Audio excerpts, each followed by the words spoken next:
were as robustly built in the first place. Well, maybe we can check back on the wobble tracker here in a few minutes, but right now we want to ensure that we can continue to bring you the coverage that you're expecting. So we're going to have much more on the storm coming up. Jen. Yeah, actually, the way that we are ensuring our coverage is able to be brought to you, we have a secondary location that's up in Wesley Chapel, and we have our team up there, our backup team, Josh Benson and meteorologist Eric Stone, who are standing by in that location. And guys, you are monitoring that wobble tracker as we speak.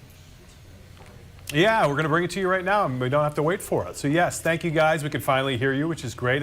It's been a challenge to just piece by piece get this up and running the way we want the studio to work. So as part of a storm, that's expected, but we got it finally, yeah, right? That's right. Feeling a little bit better. And you know what? We're getting really, really close to landfall. And the good news is with the wobble tracker, we got nervous here with this wobble because it was moving more to the north, and we thought, if it continues that, we're going to get a lot of water in the bay. But look what at happened? That dip. That's right here, we had this little wobble to the east, and then another little wobble to the east. So I actually think this may move a little bit south of this track, right around SRQ Sarasota Airport. But either way, that is going to spare over 1 million people that live in and around the bay from that storm surge. So you're thinking landfall right in this region? I'm thinking landfall right around Sarasota, Manatee County border, right near the airport. What time are we talking about? Because right now, it's really close. It's after 7, so I'd say within the hour. Yeah, within the hour, around 8 o'clock or so. Okay, definitely. so within the hour, expected landfall. Now we're obviously 20 miles inland from you guys who are on the coast or in downtown Tampa. What kind of effects, given the fact that it is south, and obviously we're going to talk about Sarasota because they're going to feel a lot more. Right. But for downtown and all these people that would have been affected by storm surge,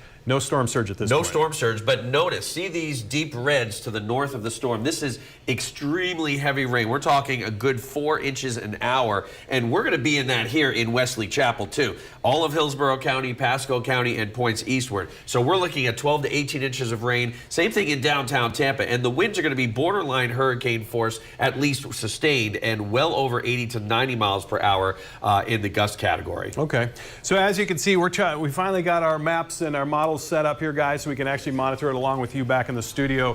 I can open the lines up so we can actually talk to each other, which is nice. Have you had any issues back in Tampa downtown, or is everything pretty smooth sailing? Because we're trying to be the overflow in the event that there is problems downtown. Well, we like that you're part of the coverage, period. And I did want to ask, we've been good down here so far. Let's hope it holds. But Eric, can you explain a little bit about that storm being so top heavy now and how maybe that recently impacted it and could further impact it? Well, earlier it was really top heavy. It kind of leaned it a little bit further to the north. And I do think that might have accounted for this northern wobble and even the one to the south that you can't see. But again, this is being picked up by the jet and riding along a front. So it can't really move too much further to the north. So again, that's huge news you run out of space for the Tampa Bay. That's right. There's not much more space left. So again, we are expecting the water to continue to come out of Tampa Bay. I know you have a camera that's aimed right on the Hillsborough River. Yes, right at my desk, actually. I set up a time-lapse camera, so it'll be interesting to see the water levels. I know you guys have been taking live shots from our tower cam. But yeah, so the water's being taken out of here. But I know Stacy and I have been in contact the last several days, and this is what I really have thought would happen, that this would move south and be right around that Sarasota, Manatee County line. You have been calling that for several days, I will say, but those wobbles make a lot of people nervous for obvious reasons. Hey guys, while we have you, I want to ask you, because we're getting a lot of messages from the folks up in Pasco County who are obviously just getting hammered right now by those heavy winds and the strong rains. Some folks still do have power in that area, but they did just get word that they should shelter in place and that emergency responders will not be out on the roadways anymore. They're pulling all those first responders back in for their own safety. And do you get the sense that folks up there are heeding the warnings? Well, based on we're not getting much intel based on the people in outlying counties. What we're seeing is more people that we're stationed with. I mean, we have some of the reporters that have come in. Eileen Natchik was here. Brianda Villegas is here. So she's kind of getting some of those stories and bringing them back to us. But what we're hearing is, yes, I think they are heeding the warning, especially with the people we've talked to here. They've already been through Helene. That was their big wake-up call. A lot of them who were in, like, St. Pete Beach and the beach coastline communities said, we're not going to do it. Our house has already been either affected or destroyed from Helene, so we're going inland as much as we can just to get out of out of town. And that doesn't necessarily mean they're going all the way up to Tallahassee or down to Miami. These people just need to get inland 20, 30 miles to get out of this mess. But we're still going to get a lot of flooding rain. So low-lying areas, if you are inland, if you flood on a rainy season day, there's going to be a lot of inland flooding. Yeah. But the mood here, I think, guys, is pretty good. I think a lot of people are positive. They're happy they left.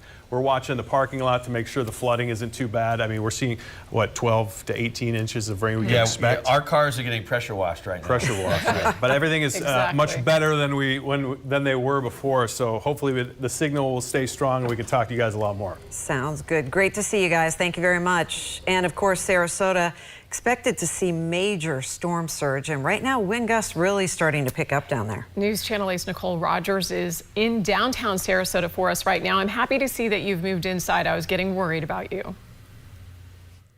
Jen, we have definitely seen these weather conditions deteriorate, so we have come inside for our own safety, and what I can tell you is it looks like a fireworks show right now in downtown Sarasota. We are seeing transformer after transformer blowing, and we even at the hotel we're staying at just heard them come over the intercom and say if you get stuck in an elevator because the power went out, it's very important you can press the emergency button. But right now, so far we've had reported here in Sarasota 90 miles per hour gusts and 60 mile per hour sustained winds. Why is that so important? Because the Sarasota County Sheriff's Office said after 45 miles per hour of sustained winds, deputies will not be responding to emergencies or calls for service because it's simply not safe. And that's why we evacuated the areas of A, B, and Z, all of those zones ahead of time, and they were driving through those barrier islands, and they were over the intercoms telling people it might get to the point where if you need help,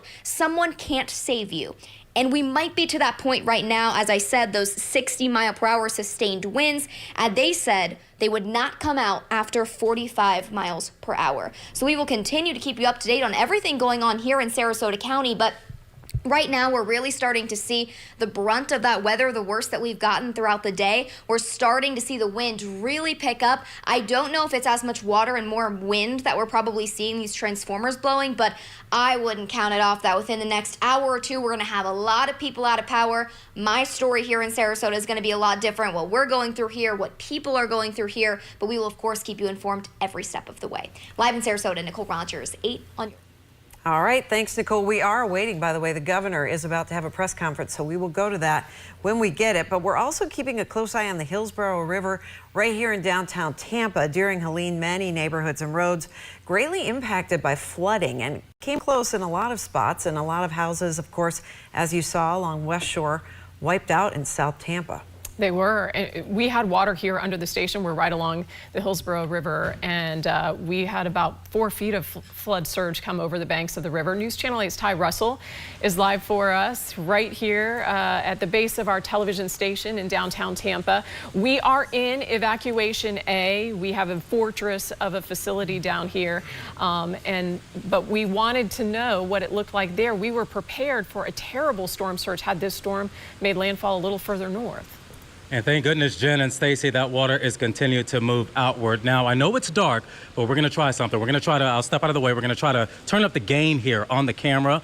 So excuse us if the picture looks a little fuzzy, but we want to just give you a clearer picture of what we are seeing. Again, it is dark, but this is a look at the Hillsborough River. That water is continuing to move outward. But why is that also important? It's because here in downtown Tampa, like our awesome meteorologists were saying, we're expecting a lot of rainfall, especially in the eye wall of Milton.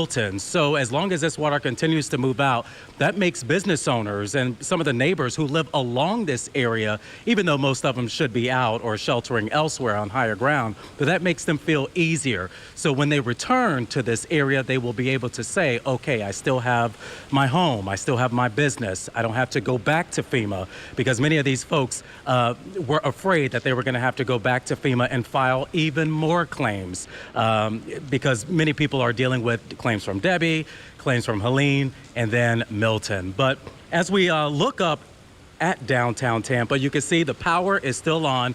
That is a good sign, although we are expecting that to change the later on we get into the night. You can see that it is raining right now. In the parking garages, you can see some of that steam when it falls. You can see some of the rainfall there. It's been raining sometimes heavy, sometimes a little softer, but we have been experiencing this continued rainfall for the last several hours. So I'm pretty sure some of the neighborhoods in this area are definitely concerned about flooding. And I know outside the camera view, which you guys can't see because we are sheltered in a little corner here to try to protect us and our equipment. But I've been looking at some of the major roads around downtown Tampa. I haven't been seeing many cars, thank goodness, traveling. I'll see, of course, first responders travel throughout the area. No lights on, no emergencies as far as this area, as far as I can see in this area. But right now the winds are slightly calmer. Again, we're expecting that to change as we move into the night. But so far, so good. I've been monitoring reports with Tampa officials and Hillsborough officials. Again, they're dealing with some of these shelters that are at full capacity. But I'm going to send it back to you guys because Governor Ron DeSantis is getting ready to speak. All right. Thank you, Ty. We're going to take a listen in right now. It's hitting the Gulf Coast prior to high tide, which we hope will help mitigate some of the storm surge. There isn't, you see it already developing, and there's going to continue to be storm surge both on the West Coast and eventually on the East Coast of Florida. And we're going to see a significant amount of rainfall on the northern part of the storm. There's already been 116 tornado warnings with 19 confirmed touchdowns throughout the state, 9 flash flood warnings, and 4 additional flood watches, with many, many more to come. Numerous counties have reported tornado damage. Peak storm surge is predicted to be between 5 and 13 feet, depending on where you are on the Gulf Coast of Florida. As of right now, the peak storm surge looks to be between the Charlotte-Lee County line up until Anna Maria Island in Manatee County. Prior to landfall, the state completed nearly 2,000 missions. Generators were sent to shelters. We have massive amounts of fuel reserves that are staged and ready to go, millions of gallons of gas. When the ports reopen, Florida Highway Patrol will be standing by to escort fuel trucks to service stations so that people will have access to fuel as they return to their homes. The Florida Department of Transportation is staged and ready to go as soon as the storm passes. They have 156 bridge inspectors, which will go to clear the bridges, 402 cut and toss personnel, and over 1,000 generators and 350 pieces of heavy equipment and trucks. We have massive amounts of search and rescue equipment and personnel standing by. And we hope that there's not a big need for that, but we're prepared for that. And that's not just our state and local. It's also our National Guard, our State Guard. We have about 9,000 National Guard personnel between Florida and other states. We also have Florida Highway Patrol, Fish and Wildlife, Department of Law Enforcement, and of course our Florida State Guard.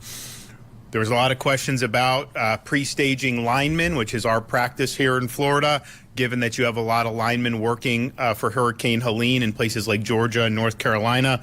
I'm happy to report that we have over 50,000 linemen that are in the state of Florida, and as soon as it's safe to do so, they will commence with power restoration. We're already seeing power outages. You're going to continue to see a lot more power outages over the course of tonight and into tomorrow morning.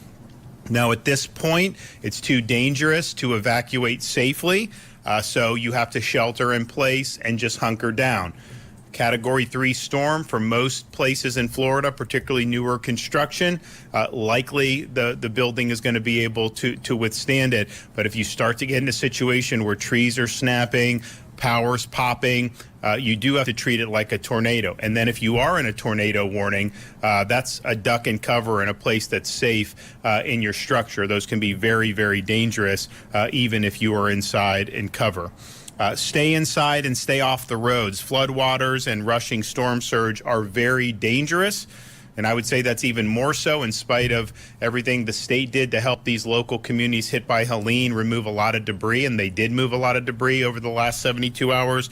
You're going to have new debris created, and you still have some of that old debris in some of those places. So there's going to be hazards in the storm surge and in the flood waters.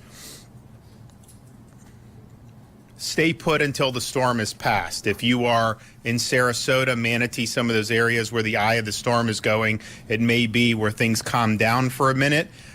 Just understand that means you're in the eye. It's going to go back and get really nasty very soon. So don't go outdoors until it is confirmed safe. You can listen to your local emergency management officials about that one. Power outages are going to happen, as I mentioned. So please, if you're using a generator, make sure that you're using it safely. Do not run the generator inside your home. That can be fatal. Make sure it's outside the home at a safe distance from windows and doorways. If you see dangerous conditions, please report those to your local authorities so that they can help protect people and mitigate it. So the storm is here. It's time for everybody to hunker down. I know we've got massive amounts of resources that have been prepared for this storm. People are tired because of having to deal with Hurricane Helene, and yet all I've seen is people just dig deep inside and say, we're not going to be denied, we're going to get the job done. So I really appreciate everybody that's worked so hard on the heels of Helene to prepare for this storm and to be ready to go. And you will see that in action very shortly as this storm passes. Okay, Kevin Guthrie? Thank you, Governor, for leading us. Audio would be helpful. Back here with Justin Mosley. JB here with you live, folks, on Tracking the Tropics on WFLA.com. A little bit of food in the belly, a little bit of water as well will go a long way. So we are back here with you live. Let's get back to our coverage. The real-time wobble tracker, folks, valuable tool, has been extremely valuable all day. You see that slithering snake, as I called it earlier, Justin, making its way to the coast, and it will appear that a landfall event is going to come in the area between, well, look, for map purposes, it's the area between Bradenton and Sarasota. But if we kind of hone in there on what is actually between Bradenton and Sarasota, if they declare a landfall on a barrier island, it would be perhaps, I mean, look, the center of the eye, Justin. I mean, Yeah. we're talking about, I mean, all right, call me crazy, but could that even be Siesta Key? I'm looking at a different radar map right now, and Let's bring up Max Fender 8 with it. Yep. Okay, yeah, that shows that a little bit I mean, better. it just kind of cut east. Yeah, if you're trying to add a landfall point, if it does jog a little further to the north, then somewhere Siesta Key, Sarasota, Vamo is an area. You're saying if it jogs north, we're Yeah. talking about Siesta Key. That's wild, given where we are with this. So maybe Nokomis? The center point, I think it would go north of Nokomis, so Vamo, Osprey, Yeah, Osprey, yep. area. Gulf Gate Estates is another area there that could be declared, but we're getting closer with each passing hour because they're on the eastern side of that eye wall, and it's fairly ragged at this point in time. So Sarasota is not dealing with a tremendous amount of heavy amounts of rain, but the winds are very strong. We had a gust, I believe, of 90 miles per hour. I was just looking at some of the winds all across our area.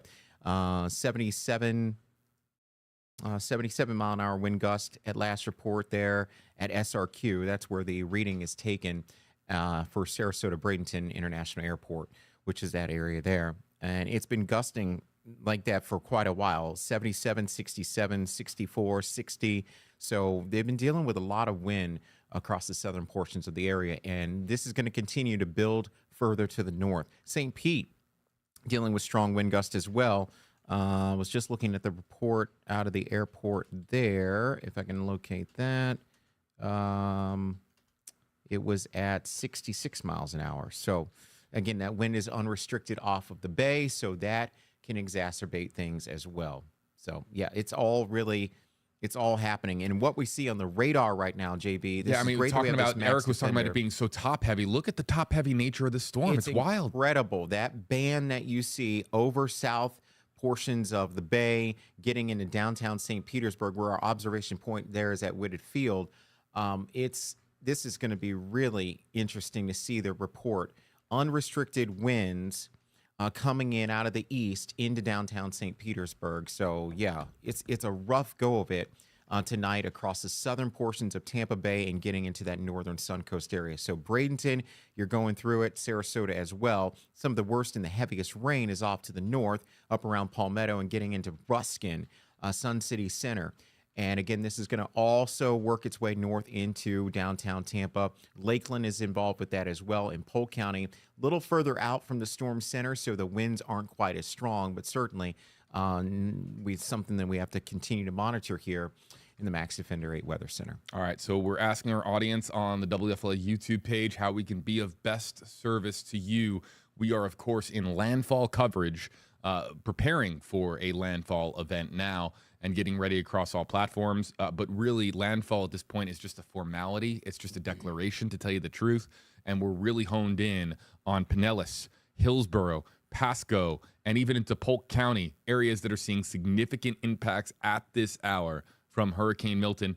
Can we get a check? Still Cat 3? Because we're still Category 3. We're probably getting closer to Cat 2, no? It is weakening, judging by what I can see on the radar. But then there's again, this is kind of deceiving because the trough is picking it up. So we're dealing with the radar that there's an inner eye wall. It's difficult to explain, but the storm may be tilted a little bit because of the stronger winds aloft. So there's a mid-level circulation versus a low-level circulation.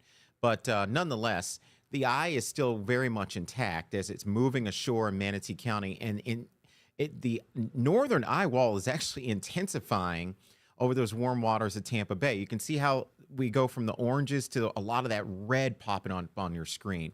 Those are high reflectivity levels indicative of the strength of the storm that is moving through right now. So it's a really rough go of it from the Skyway Bridge into St. Petersburg and south into Manatee County around Terracea, Bradenton, and again, southward into Sarasota at this point in time. All right, so we've run a poll asking folks how we can best serve our audience. They really want for us to hone in on radar, and they really want for us to talk about impact areas and shout out some impact areas.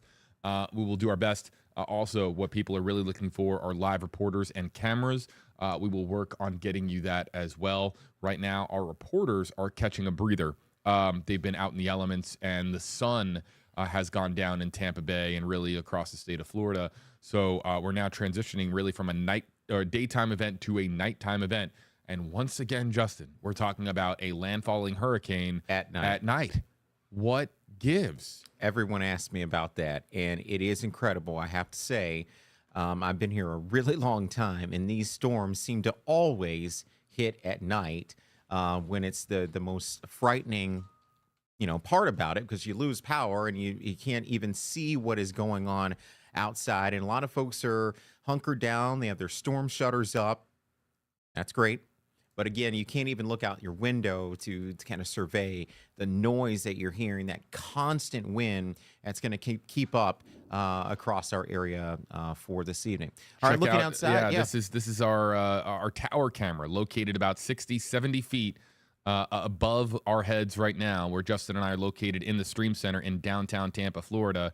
And, it's interesting because you see that activity there. Look at the wind pushing the rain around like that. That's, it's interesting to see it from our tower camera. Do you see it there, Justin, a little bit? Yeah, that's the Hillsborough River being driven by the strong winds that are ongoing here in downtown Tampa. So we can see this is a great camera shot because this will give us an idea of any type of water level rise or surge that may be ongoing. I just saw Ty Russell's report, WFLA anchor reporter here, and he's outside of our studios here along the Hillsborough River, and the water is doing okay. We're not in any bad shape here on the Hillsborough River at this point in time. Of course, we're in the midst of this hurricane that is trying to make landfall just to the south of downtown Tampa, but really the onslaught is ongoing in our southern zones right now. But you can see even on the northern fringes of the eye wall, which is where we are here in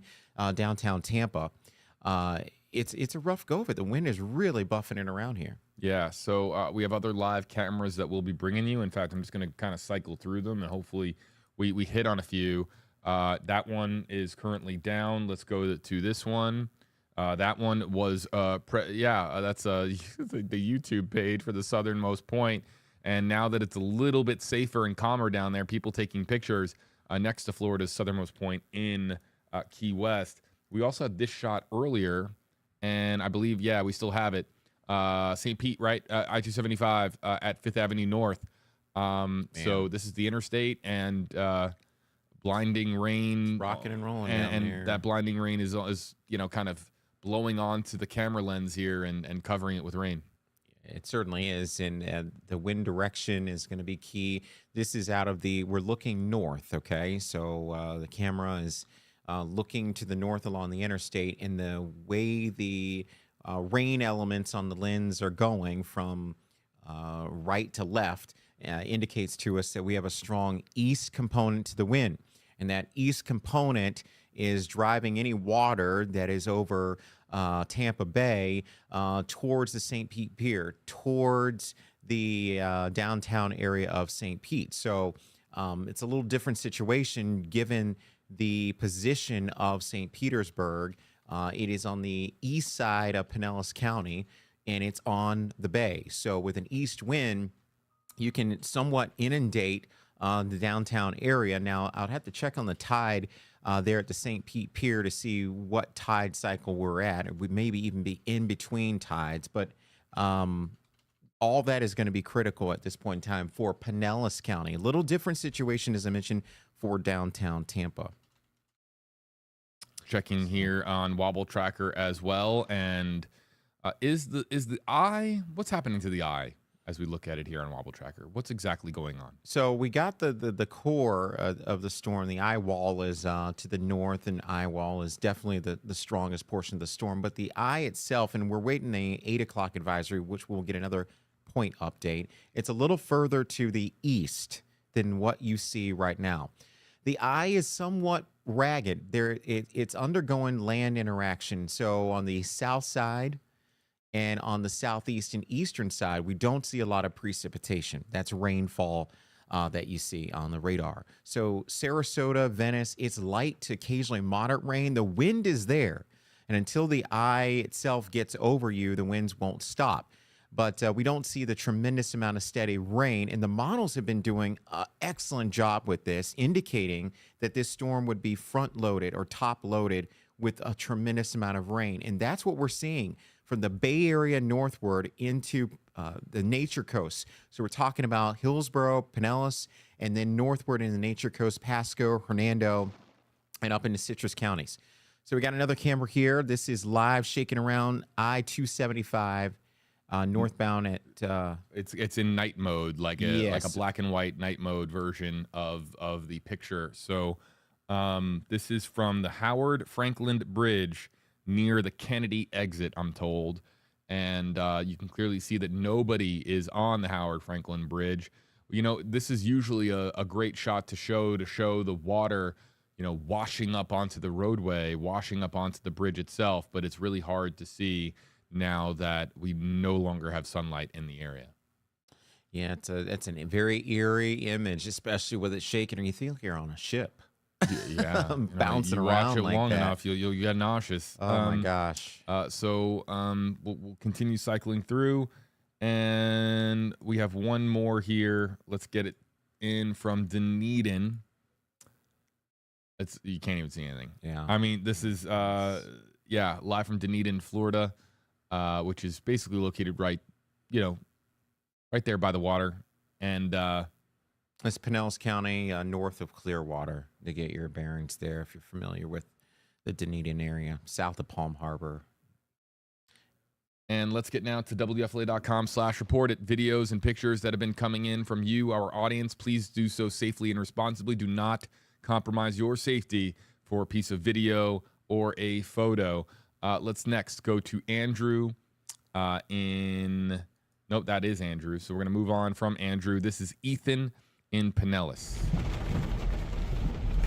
Wow. Next up, this is David, downtown Sarasota.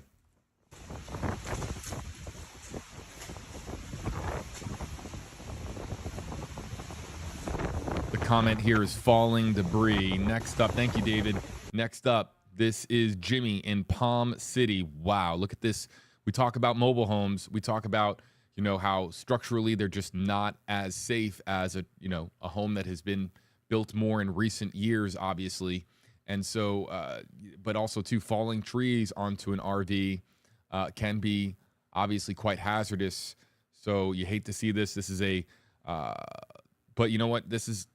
Look, for what it's worth, Jimmy says that this is the aftermath of a tornado. We can't independently confirm that, but that is the comment saying that a tornado came through Palm City, Florida. Next up, this is from Northport. Josh sending this in shortly after the sun went down. You can see there some flooding in the distance, some wind as well. Next up, Keith in Clearwater Beach.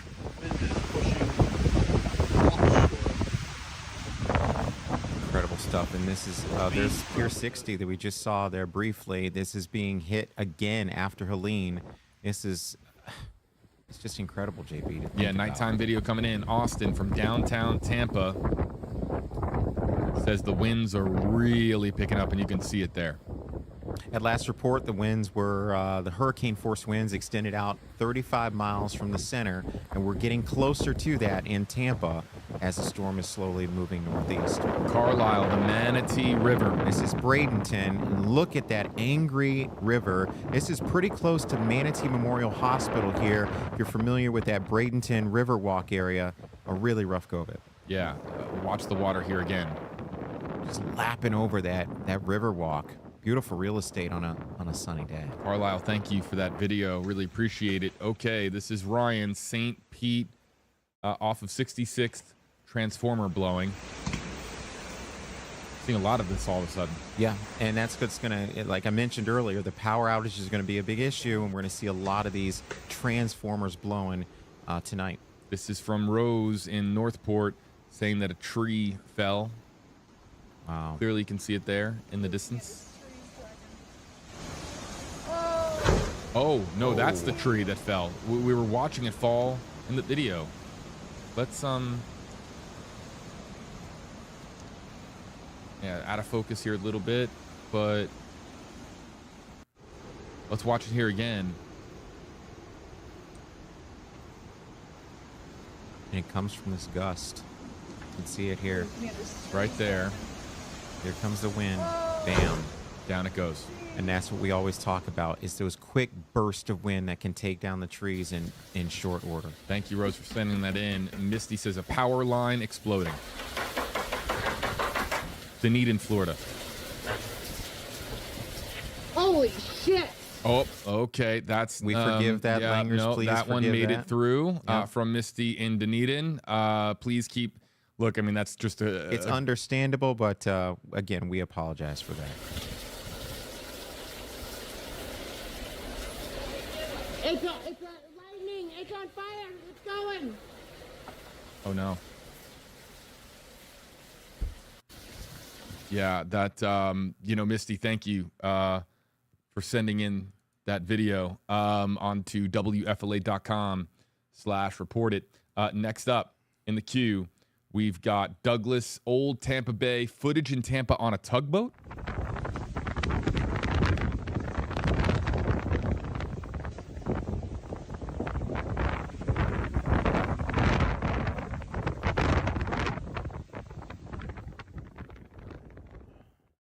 Thank you, Douglas, for sending that in. Clearly, you can just see the rain, the volume of rain that is falling.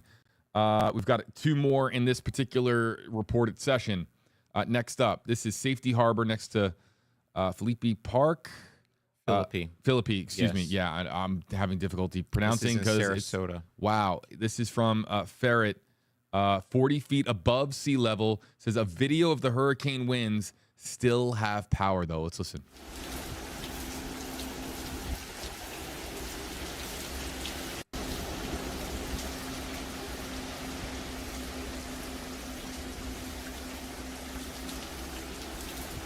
Ferret, thank you for sending that in. One more here. Sarasota 50 Paramount Power, flickering and heavy winds from Timothy.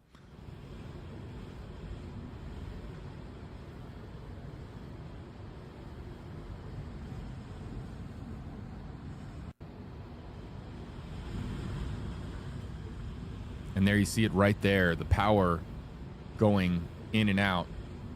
Okay, I got the 8 o'clock advisory, JB. All right, let's break it down. What do you got, Justin? Okay, just coming in, the headline from the Hurricane Center. Milton close to making landfall on the west central Florida coastline. Life-threatening storm surge, damaging winds, and flooding rains occurring in parts of central and southwest Florida. The wind speed right now, 120 mile per hour storm. The motion is interesting. It is now east-northeast. If we can go back to the wobble tracker, this is critical because it was northeast, and the heading is always critical when it comes to a landfalling system.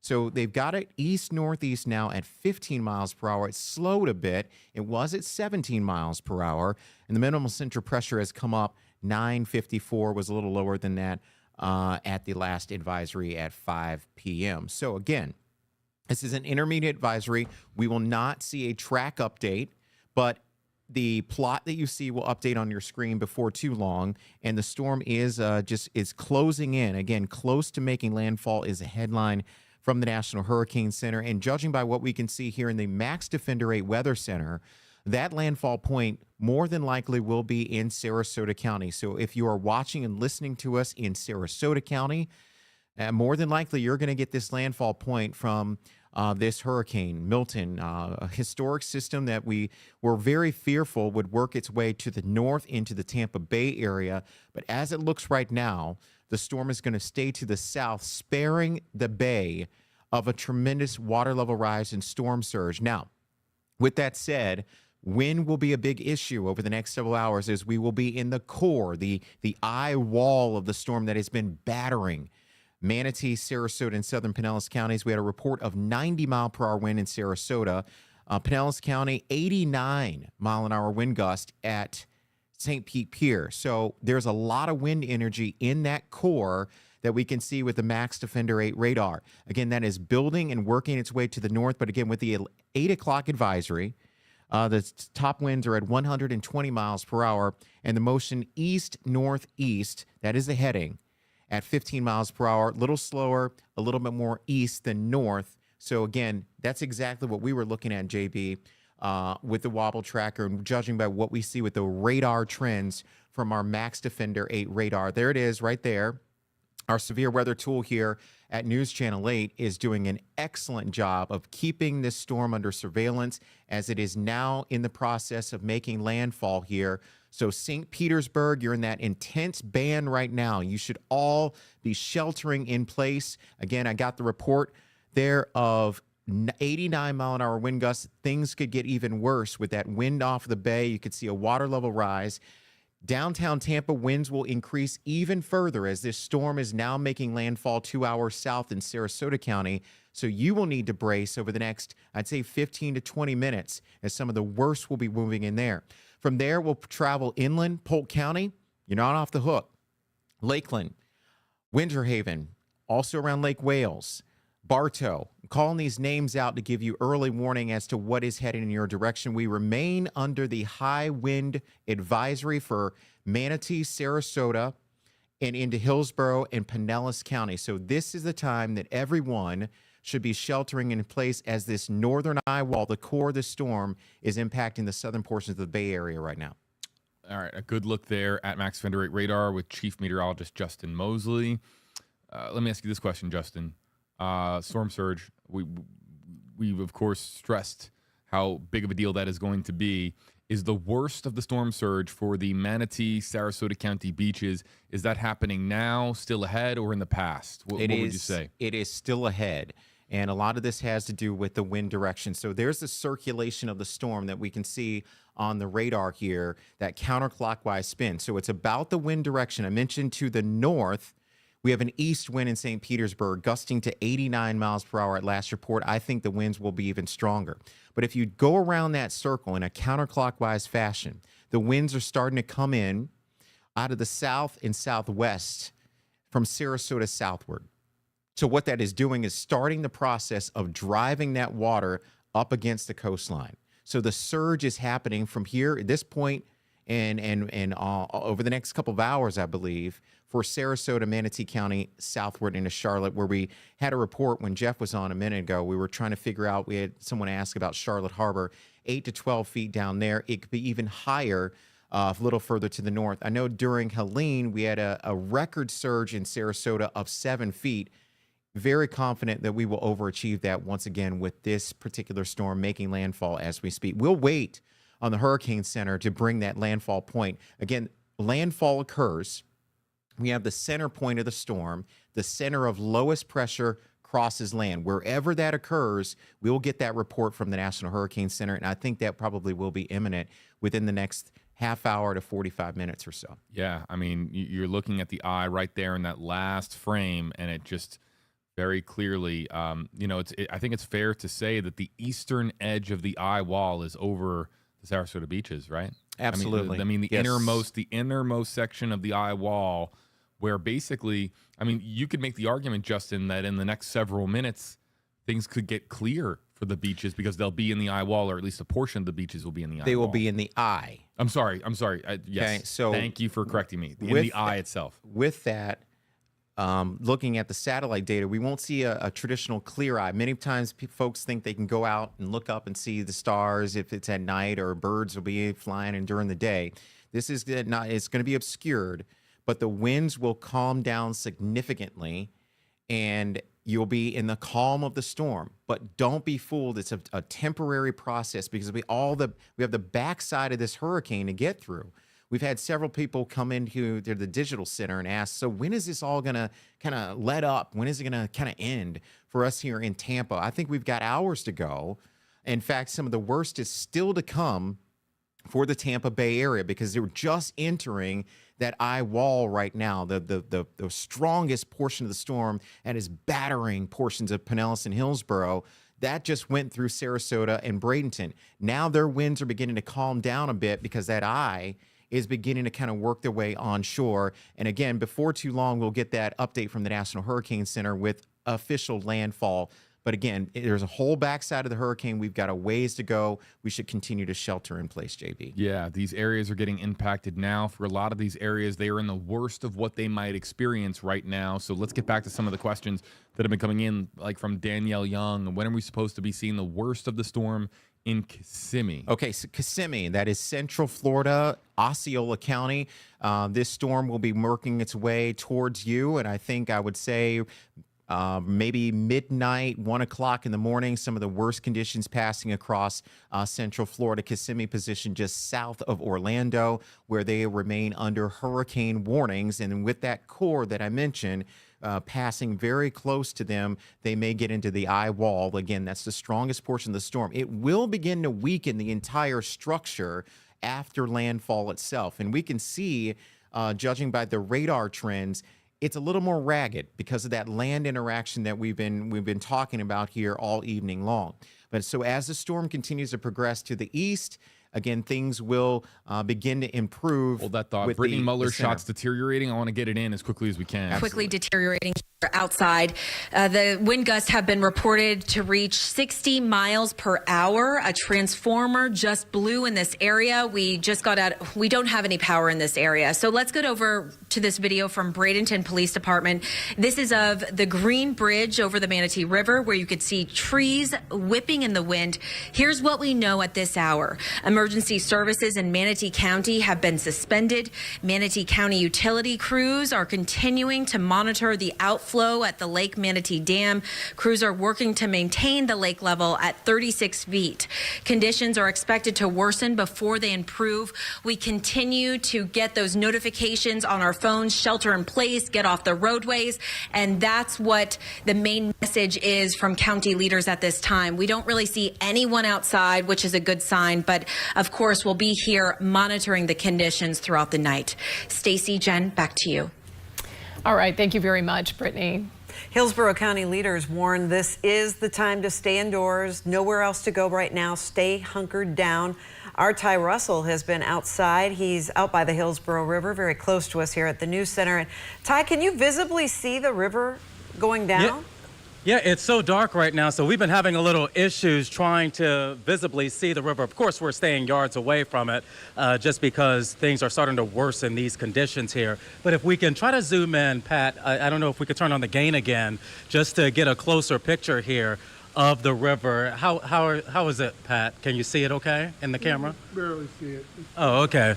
So we're trying to give you a better picture here of the river, but it's still going the direction that we want it to go, which is away from the Bay Area. We want it to go out into the Gulf. Because last time during Helene, we were seeing the opposite, and then we were experiencing flooding. Like, it was unsafe for us to even stand right out here where we are. And this is in the downtown Tampa area. The WFLA studios were under a little patio area, but you can see downtown Tampa. You can see the rain is still falling. Rain has continued to fall in this area for the last several hours or so right now. At times, it gets harder. Over the last 10 minutes or so, we felt the winds pick up here in this area. Of course, you can hardly tell just by where we are standing because some of these trees are blocked by buildings, but the wind has been picking up. The rain has been getting a little harder. Thankfully, the water, we haven't been seeing it crash into the seawall here. And I know that there are many homes and businesses along like Bayshore. I'm pretty sure many of you remember Bayshore and how flooded that was. That is why we are closely monitoring the Hillsborough River, because we don't want to see that water going into these neighborhoods and these businesses all over again, affecting so many lives. Now, I've been monitoring Tampa officials and Hillsborough officials. They've been sending messages out through email and over X. And right now, Tampa told me 3,000 people are in shelters. Of course, Hillsborough County leaders, they are saying that several of their shelters are already at max capacity. So they are telling people if they have to make those last-minute life-saving decisions, of course, everybody should stay in place, but if they have to make a last-minute decision, that there are definitely other shelters that they can go to. And of course, those are last resort decisions, like if, your mobile home community is flooding or your apartment, something happened. But again, officials are telling me to let you know to stay in place. Don't go anywhere for the next several hours. Of course, we will be dealing with power outages. As you can see over my shoulder, downtown Tampa has not been affected just yet when it comes to power outages, but we are closely standing by here to see if we see any flashes of light or anything like that. But the winds are picking up a little bit here. Of course, they will get worse and worse as the time moves on, and we will continue to monitor for any updates. But for now, we are live here in downtown Tampa. I'm Ty Russell, 8 on your side. Thanks, Ty. It's 8:10 p.m. and we are just moments from landfall. Jeff Baradelli, our chief meteorologist, tells us it's going to make landfall in Bradenton, and it's just minutes away at this point. So that area expected to see some major storm surge. Sarasota, indeed, is an area of great concern. News Channel 8's Nicole Rogers is in downtown Sarasota for us right now. You are safely indoors because it is a bumpy ride for folks down there right now. It's definitely been a bumpy ride for sure, I can tell you. Right now, I'm waiting on a call from Sarasota County, from the EOC, so that I can get a glimpse of exactly what's going on across Sarasota County right now. I know I can tell you that we have video that we shot earlier that we're trying to get in of the transformers blowing left and right. It looks like a fireworks show out here in Sarasota. Again, just waiting on that phone call and to get the very latest information on what we're seeing here in Sarasota County. It's very important. Of course, the wind right now is our biggest issue. The surge is what we're really going to be waiting on, but the wind right now is our biggest issue here in Sarasota County. I know we've had gusts of 90 miles per hour and a 60 mile per hour sustained wind. That's a very important number because Sarasota County Sheriff's Office says after 45 miles per hour of sustained winds, their deputies will not be responding to emergencies or calls for service because it's simply not safe. That's why Sarasota County evacuated areas A, B, and C, those evacuation zones, because it might get to the point where they can't come save you, and it seems like that time is now. We've seen the winds just whipping across downtown, and we've spoken to several people who have evacuated who said Helene was really a wake-up call for them. They evacuated from the floodwaters after not heeding those warnings the last time, and they said they are not making that mistake again. I will be continuing to wait for this phone call so that we can get the very latest information on you guys to see exactly exactly what's going on out there across the county and what we're seeing right now with those 911 calls. What calls for service are there? How are the power outages? We're going to get all those answers here in just a couple minutes. Live in Sarasota, Nicole Rogers, 8 on your side. And Jeff and Rebecca join us now, and we are just moments away from landfall. They mentioned in their 8 o'clock advisory that it's about to make landfall. It's going to happen right by the Sarasota Bradenton Airport, which is originally where the National Hurricane Center said it was going to go. So everybody else is on the north side. If you're from Bradenton and you're into St. Pete or Tampa, you're on the north side of the eye wall, which turns out is the strongest part, at least in terms of the rainfall. And by the way, the backside has probably the strongest wind. So I think actually we're going to be surprised, or not now because I'm telling you, but surprised by the fact that the backside is going to be just as strong, if not stronger. We've had some pretty strong wind gusts. And the governor and emergency manager said not too long ago that they have already seen 125 structures damaged or destroyed because of those strong winds. Yeah, so let's take a look at some of those winds right now. Look at this, Sarasota, Bradenton Airport, 93 miles an hour. And again, that's exactly where it's making landfall right now. So I suspect that we may see even higher wind gusts. This is just the front side of the storm. Downtown St. Pete, 89 miles an hour. North. I want to point out that we did pass along all your advice for Jeff's voice, his vocal cords, and he's trying everything. That's what he said. He came in here earlier and during a break, said, JB, I'm trying everything, and I got to tell you, he's a trooper. Just give him a lot of credit. He's trying to plow through and do the best that he can with what he's got. And what he's got right now are vocal cords that have been gnawed down by endless coverage, both on air and on this show, on tracking the tropics. Bringing back in Chief Meteorologist Justin Mosley from WSNN, joining us here in Tampa, Florida. Let's talk about the latest in Sarasota right now. Justin, your home is experiencing a rough go of it, but I'm telling you, landfall could be imminent. I mean, like when I say imminent, not like half an hour or two for now, like in the next few minutes. Yeah, the center of the storm is just offshore from Sarasota County, where you've experienced a 93-mile-per-hour wind gust. That is within hurricane force. Keep in mind, hurricane force begins at 74 miles per hour. And we've been talking about this all evening long and for the past several days, how we were fearful of these strong winds that might be moving into the Sarasota Bradenton area. And indeed, that is what we have. You're looking at the live Max Defender 8 radar as our severe weather tool here at News Channel 8. And it really is tracking the northern eye wall, which is really beginning to batter the Tampa Bay area. Now, we are escaping in Tampa the highest storm surge values that were initially predicted because the center or the eye of the storm is passing to our south, because the wind direction is driving water either into Pinellas County or out of the bay right now, east to northeast winds right now, keeping the water levels under control for Tampa. They are elevated in St. Pete at the pier due to simply because of the physics behind this. That east wind, unrestricted, and I'm looking for some reports at the pier of how high the water is. A wind gust of 89 miles per hour at last report at St. Pete. And now this band we're very concerned about, it's really not a band, it's the eye wall, the northern portion of the storm, is battering Pinellas in southern portions of Hillsborough County. It's working its way to the north. So it's downtown Tampa will get into this over the next half hour. Now, JB was mentioning the landfall. I do believe that it is imminent. We're looking at different radar sources back here. And indeed, I think it's going to be pretty soon here along the Sarasota County coastline where you saw those winds at 93 miles per hour. That's damaging winds moving through there. All right, looking at the wobble tracker. Yeah, I want to talk about wobble tracker because look at that section of the eye wall to the north.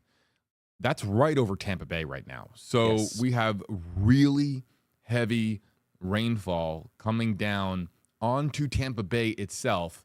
What exactly does that do, Justin?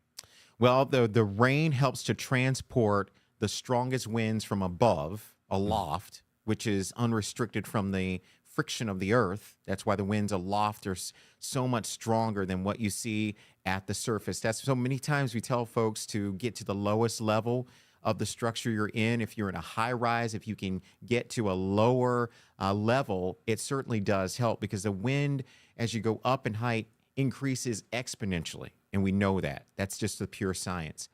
So when the winds are strong aloft, the rain that you see, that red shield on the Max Defender, helps to drag those strong winds down to the surface in burst or gust. And that's when you get trees to topple over. That's when you get awnings to fly off. That's when you can get some structural damage when wind gusts are over 80, 90 miles per hour, with the reports that we are seeing here happening across the Tampa Bay area for tonight. Here we are at 8:18 in the evening, and we're in the midst of a Category 3 storm, which our icon on the wobble tracker, if you notice, JB, has been updated. We were waiting on that.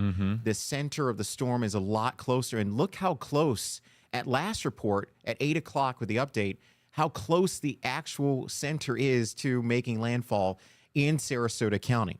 So it's been many years, since the 40s, that they saw a hurricane making landfall this magnitude in Sarasota County.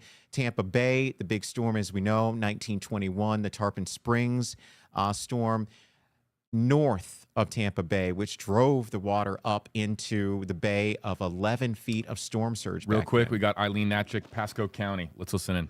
On a situation because of our live shots, but what's the power situation where you're at? Yeah, where I'm at right now, specifically in Wesley Chapel, around the Hyatt Hotel, power is on. We are good. But yeah, power lines are actually down in the area. Cannot tell you specifically where they are, but they are causing significant blockages. And due to Hurricane Milton, those winds picking up now at 50 to 60 miles per hour. I'm going to step to the side here so my photographer, Jamie, can actually zoom in on some trees here just to give you a visualization of how windy things are. But Pasco County Fire Rescue, guys, has suspended all emergency response in Pasco County because the roads are no longer safe to drive on. So please call 911 if you do need help. But Pasco County officials, they do ask everyone to remain sheltered where they are. And they actually just posted on their Facebook page, which is also a resource for you guys to check if you're in the area too, that they have received reports of downed trees blocking roadways. So the time to shelter is now. Do not go outside or attempt to go outside. It is extremely dangerous. Again, those power lines are down in the area. You see behind me, my hood is flying up. And yeah, that wind coming from the northeast. And guys, I don't think it's coming down anytime soon. If anything, it'll get stronger. But again, sustained winds at 35 miles per hour, close to tropical storm, up to 50 to 60 miles per hour here in the Pasco County area. Again, where I'm at currently, Wesley Chapel. Send it back to you. All right, thanks, Eileen. And of course, she is inland, but even further inland in counties like Polk County, and actually all the way across Florida. The storm is going to go all the way across to Jacksonville. So these interior counties, which normally don't see a lot when it just skirts the coast, they're feeling the brunt of this as well. Yeah, Georgia MacArthur joins us now from Lakeland in Polk County. And I'll tell you, this is an area that is no stranger to some big hurricanes. Charlie, Francis, and Jean crisscrossed that county in 2004. Folks have been worried about this one because they know what the impacts can be. Hurricane Irma left people without power for days and days, and they are in for a rough night there tonight. Georgia, tell us what you're experiencing. Well, Jen, I'm experiencing the waves really packing the punch here. They've definitely picked up within the last half hour. We are seeing flooding, power outages, and a lot of people are really heeding some of those warnings here. Not a lot of people have been coming here to the downtown Lakeland area. We spoke to quite a few residents who migrated from Pinellas County to Polk to get away from some of that weather. I've lived in my home for 35 years. And this is the first time ever that I've evacuated. And it was the fact that it was a Cat 5. And I just recall vividly the damage that was done to Fort Myers. And all of the models had it hitting directly at St. Pete. Now, that's changed, of course, but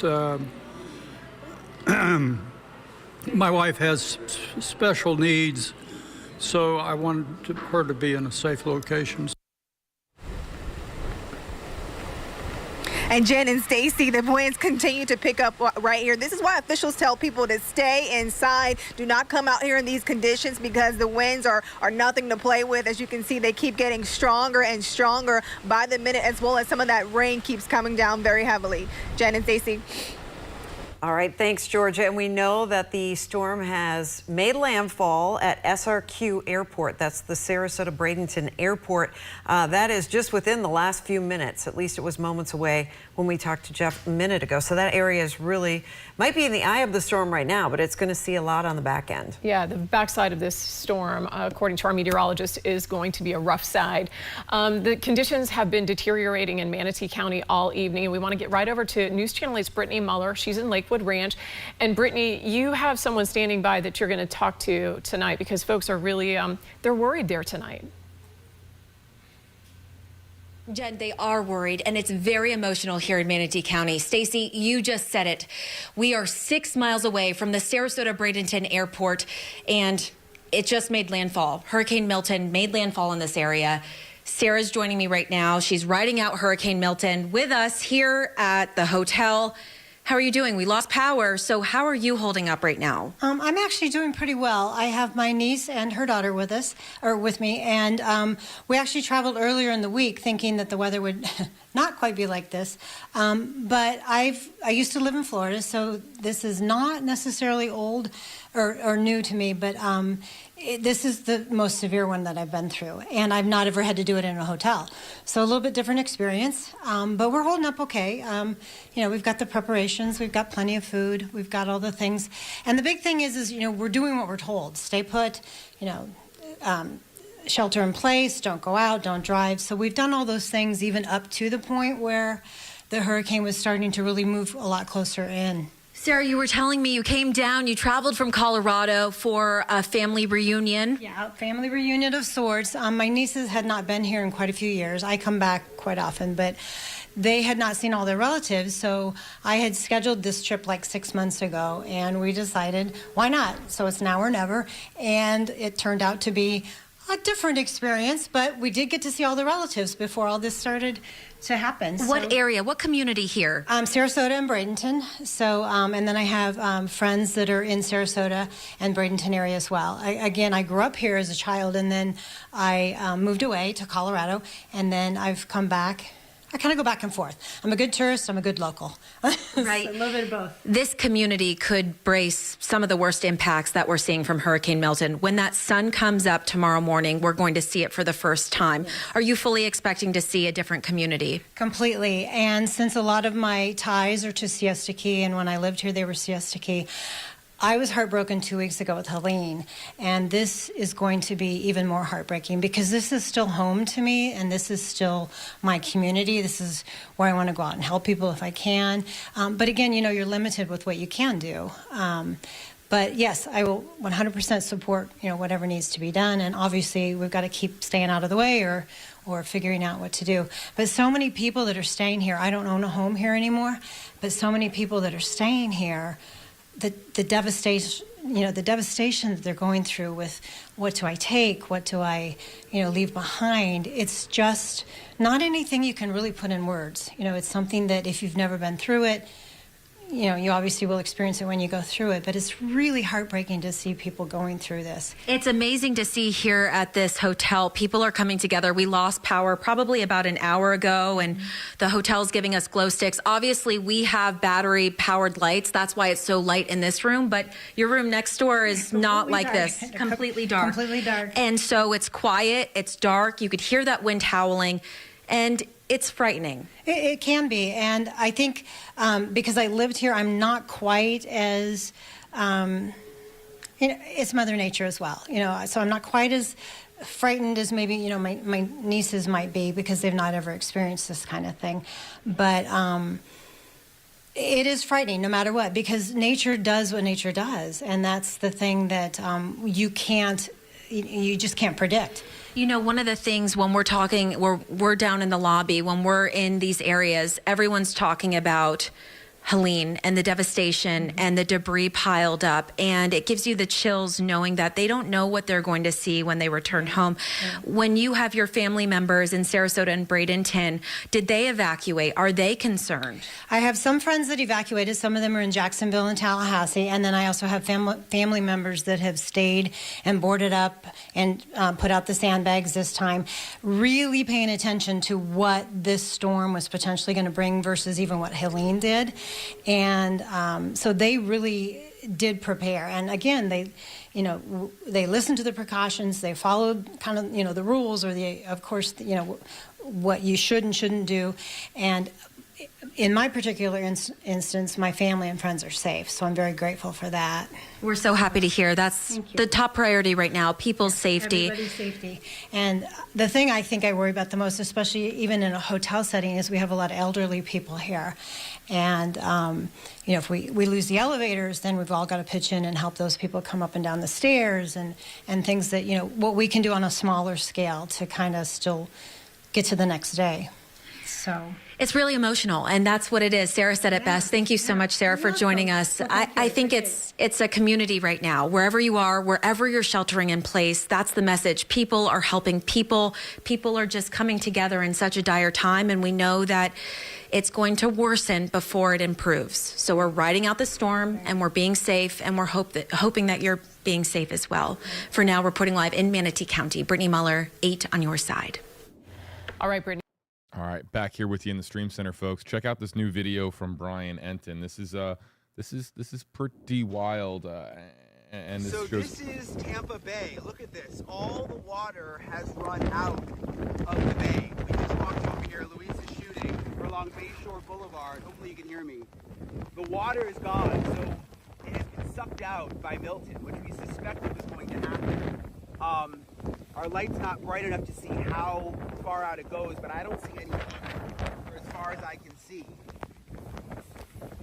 So this is Tampa Bay. So that is incredible. We talked to Brian about this. Yeah. About 5 hours ago, it feels like. Was it 4 hours ago? I'm losing track of the hours, folks.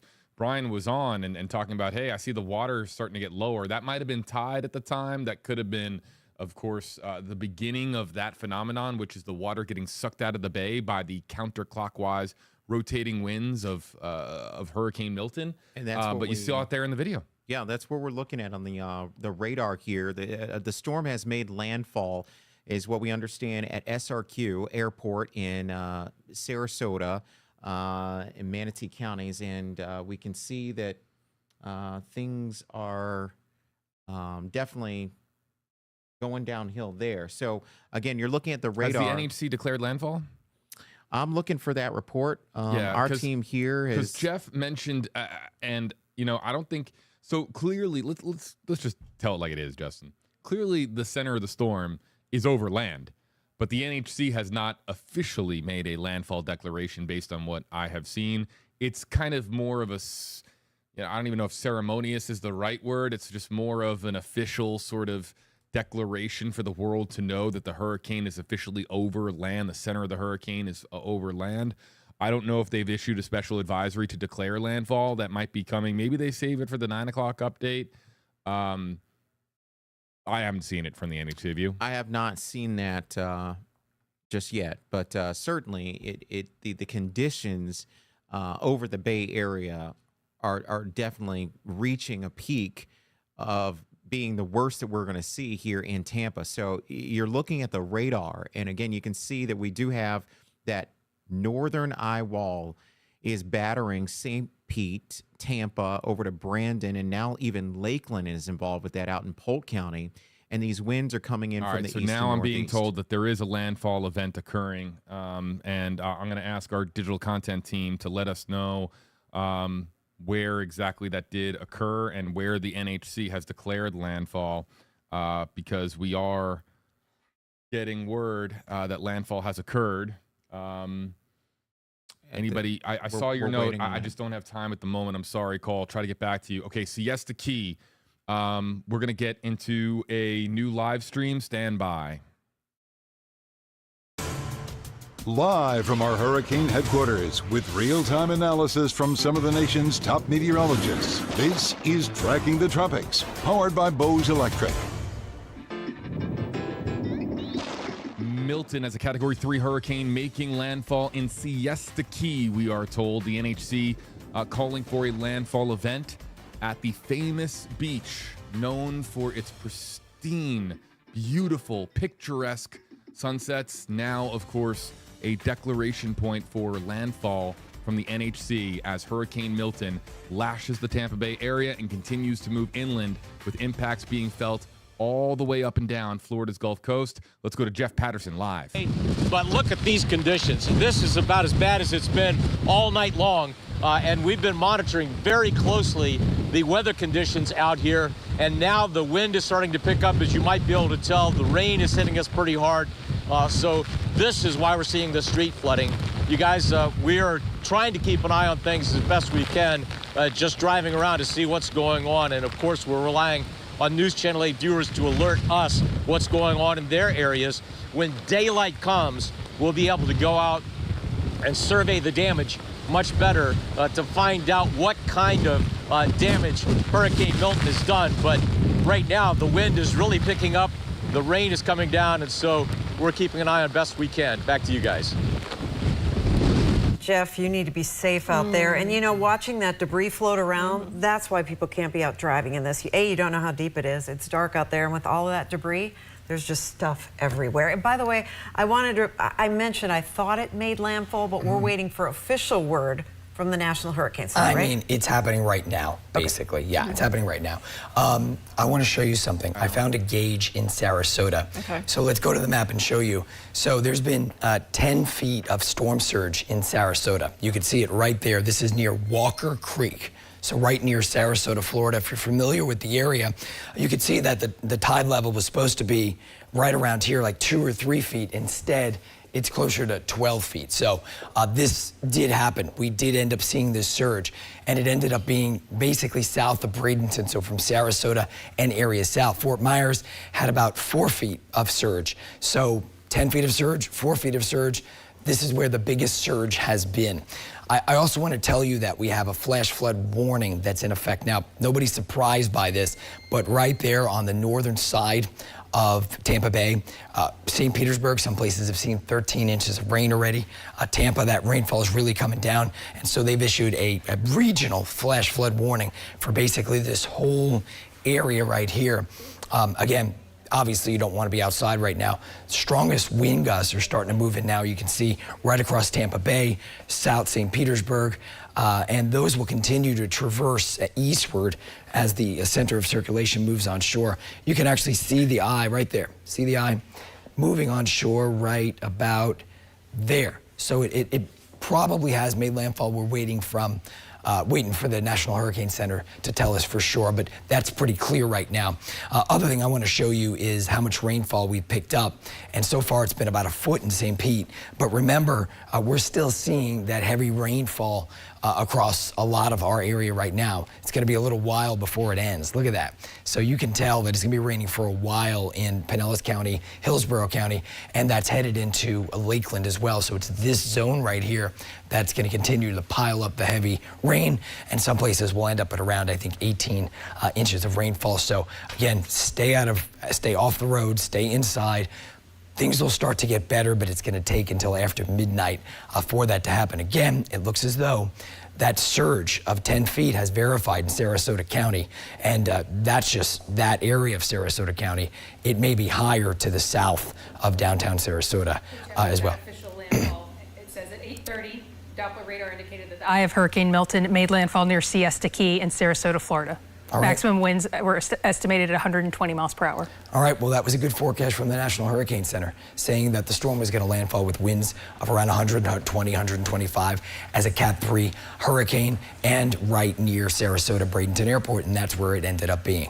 So at this point, if you want, I'll toss it back to you guys at the desk. We need to preserve your voice as best we can. So official landfall, 8:30 p.m. Thank you so much. And that was in Siesta Key, again, very near SRQ Airport. Yeah, it's hard to see the conditions continuing to deteriorate because you almost feel like we wait, and we see the first eye wall come across our area, and you sort of cross your fingers and hope this is the worst of it and everything after that will improve. This storm is different. The front edge of this storm, the front eye wall, is powerful and destructive. We've already seen, according to the governor, 125 homes, structures damaged and destroyed because of this storm. But now, as our team has been telling you, the western end, the western side of this eye wall is going to pack an even greater punch. In other words, we can't breathe a sigh of relief for a lot of hours yet, even though it's made landfall. We're only halfway there at this point. We do have some video, and we appreciate all of our viewers sending it in. This is from Ellie Bowers in Citrus Park as the rain and the winds are already bringing lots of flooding into our backyard. If you want to safely, if you're able to safely send us video and pictures, you can do it by going to WFLA.com/report it. We will put them on the air as they come in. And check out video courtesy of Sean Gangrella from a neighborhood in the Port Tampa area. The rain is absolutely coming down, blowing. It's blowing every direction. It looks like in that video there. That's really something. We're getting a little bit of everything in this hurricane. You know, we've seen all the high winds, in other words, just stay tuned because there's a lot more to come, sadly. Hillsborough County leaders have been warning from the very beginning that you needed to take precautions, evacuate certain areas, zones A and B, and mobile homes. But that time is over. You have to be sheltering in place. You have to just stay where you are right now because it's no longer safe to go anywhere. And News Channel 8's Ty Russell is live. He's on the Hillsborough River in downtown Tampa, where we've been seeing the water level decrease. We're, of course, seeing it increase to the south of us. And Stacy and Jen, I just walked closer to the river safely, though. I just walked closer to the river, and I saw the water rushing that way. That is out of the Tampa Bay area, and that is a good sign for the folks who live right along this river. I know it's nighttime, so it's hard to see, but I was able to see the water level is low, and it is rushing out of the area. So good news for the folks who live in this area. Good news for us, too, because we couldn't be safely standing even where we are. But I'll move out of the way because I do want to show you that this wind gust and the sustained winds and the rain has really picked up over the last 30 minutes or so. We definitely felt that change come in. We can tell that we are getting closer to that eye wall area because we had some strong gusts to come through, and it was even hard for us to stand. When I walked over to certain areas, I'm underneath a sheltered area, but when I walked out of the sheltered area to a different spot, let me tell you, it was pretty hard to stand with some of this wind coming through. But this is a look at downtown Tampa. You can see on some of the garages here, the power is still on. However, look at the rain. That is how hard the rain is coming down. And because the wind is picking up, we are talking about that sideways rain. So that's the kind of rain where it'll hit you in your face and it'll feel like sand kind of almost. So that is what we've been experiencing out here in downtown Tampa. And thankfully the power is still on. We haven't seen anybody outside, so they have definitely been listening to officials. Officials have been telling people to stay put, stay inside, stay indoors, and this is exactly why. Fortunately, I haven't seen any sort of signs or any sort of debris go through the area. I know that some of these neighborhoods have been dealing with some debris piles. However, thankfully, I haven't seen anything blow by here, but we are continuing to stay out here and monitor this situation. I've been speaking with officials from Tampa and Hillsborough County. So far, they are monitoring conditions as well. But here right now, there's a strong gust that's coming through. I don't know if you can tell with the camera, but you can definitely see that the rain is picking up. The wind speeds are picking up in downtown Tampa. And you better believe, like our awesome meteorologists have been saying throughout the night, this is only going to get worse throughout the next several hours as the storm crosses over the state of Florida. But again, I am sticking by and talking to officials, and if they have any sort of problem areas that I need to tell you about, I will definitely let you know within the next 30 to 45 minutes. But for now, I am live in downtown Tampa. Ty Russell, 8 on your side. All right, thanks, Ty. There are a lot of power outages across the area already, more to come, no doubt. You can check in with your power company, report the outage. They're probably well aware of them, but they said it never hurts to reiterate that. There were about 130,000 power outages already in the Bay Area before this stronger western eye wall makes its way across our area. Eileen Natchik has been monitoring the situation for us in Wesley Chapel. Looks like you still have power there. I'm encouraged to see that. Yeah, thanks so much, guys. You can see wind picking up. My hood continues to fly right behind me. But yeah, strong winds from Hurricane Milton have caused several downed power lines. And they're reminding citizens to never touch them or drive through them. And even if they wanted to drive, don't do that, because Pasco County Fire Rescue has suspended all emergency responses because it is too dangerous to drive on the road at this point. Winds starting to pick up. Used to be 25 miles per hour, now 35. That's where I'm going to bring in meteorologist Eric Stone to talk about the conditions right now. I think we were saying it's up to 60 miles per hour. Yeah, at least. So I was just outside recording a segment, and I almost got blown over. I didn't have my feet kind of anchored, and so I'd say almost 70-mile-per-hour wind gusts. We're definitely seeing tropical storm force wind sustained. And boy, some of these rain bands are pretty intense. We've got several more inches of rain on the way. Yeah, you mentioned intensity. We're going to actually step to the side here, Eric, and have our photographer Jamie take a look and zoom in on what's going on behind us with this wind and rain. We used to be able to see a palm tree. I don't think we could see it anymore because of how much rain and wind is going on. What's the biggest concern right now in Pasco County for viewers and the people who want to stay safe? So definitely rainfall. I mean, we could see another 10 to 12 inches of rain before this is all said and done. Milton made landfall just before 8:30, right around the Siesta Key area in Sarasota County, but the northern end of the storm has got a lot of moisture, a lot of rain, and this heavy rain and wind is going to continue for the next 4+ hours. It even had me put this big jacket on. It doesn't even fit. And, you know, we're going to show the people as we step back in the shot. You mentioned you were out there, you were up there, and just the amount of rain that you were able to get. I get. look like Stay Puft Marshmallow here. I mean, it's hard for me to put a rain jacket on. Usually I just go out, but no, this is a pretty heavy rain outside right now. This is the real deal, and you want to stay inside, stay safe. If you're looking for a shelter, hopefully you are hunkered down at this point. Again, I've mentioned it all evening.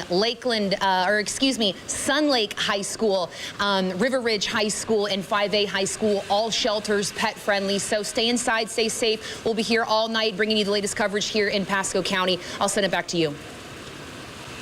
Thank you, Eileen, and thank you, Eric. We appreciate both of you. We continue to get just flooded with all the videos and images that you are sending us, and we appreciate it. Please continue to be safe. But Rebecca Berry is going to join us by audio here as we look at some of these images. Rebecca, what is this? So this is some rain bands moving through. You can see the whipping winds there. Magda sent this in from Town and Country, and you can see that she's probably pretty safe on a balcony up there, but a lot of those cars are most likely in danger of getting a little bit of debris blown on them with those very, very heavy winds. What I like to see is that it looks like they still have power right now, so that's the good thing. All right, what's the next video you have?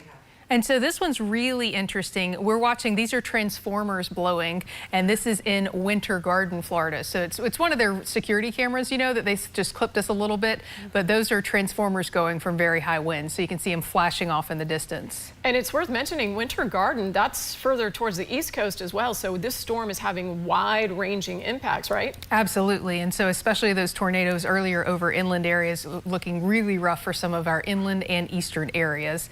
And so this is just an overview, and the wind really picks up about halfway through this video. And this is from Lakewood Ranch from Eric. And you can see as he whips around here, some of the trees blowing there and some of the winds really starting to pick up there. Palm trees usually survive hurricanes, but a lot of the other trees don't. And so unfortunately, we're just looking at a very, very windy night out there. It looks like everyone's done their due diligence and picked up their debris in that neighborhood. And then we've got one more for you here, and it unfortunately didn't show up, so I'll have to go back into our system and re-import it for you guys. No problem. We appreciate it. We're trying to turn those videos around as quickly as possible because so many of you are sending them in. And it's interesting to see the nighttime impacts, and it won't really be until the sun rises in the morning that a lot of areas will know just how bad it's gotten. So that's why it's important you continue to shelter in place. Don't get out, don't go look, don't go see what's going on, and definitely don't drive around, because with all these down power lines, it's a dangerous situation. And a lot of those images that we're getting in the videos are coming from places sort of north impact zone has been, which was landfall, Siesta Key at about 8:30 tonight, 120-mile-an-hour winds. Most of our neighbors to the south of the Tampa Bay area into places like Sarasota, Manatee County, they heeded those warnings. They evacuated. So we're not going to see those impacts in real time because those folks are not there. They don't have their cameras on. I am fearful for what we will see. We know there's already been a 10-foot storm surge in Sarasota. The impacts there will be tremendous. One of the things that we've pointed out kind of along the way in our coverage is because of Helene a couple of weeks ago, that may have actually done us a favor in terms of saving lives. It was a cautionary tale. Yeah, so many people saw where that flood water could go in just a Helene that skirted our coast 100 miles out, that I think it had a lot of people evacuate, which is good because that's what saves lives in these situations. We talk a lot about the coastal communities, but there are folks in the interior of the state, Highlands, Hardy, Polk counties that are saying, what about us? I'm getting your messages. I see your posts on social media. We care about you too. And we have a reporter on the ground in Lakeland. News Channel 8's Georgia MacArthur is in Polk County tonight. She's been there just getting pelted by the rain. Hi, Georgia.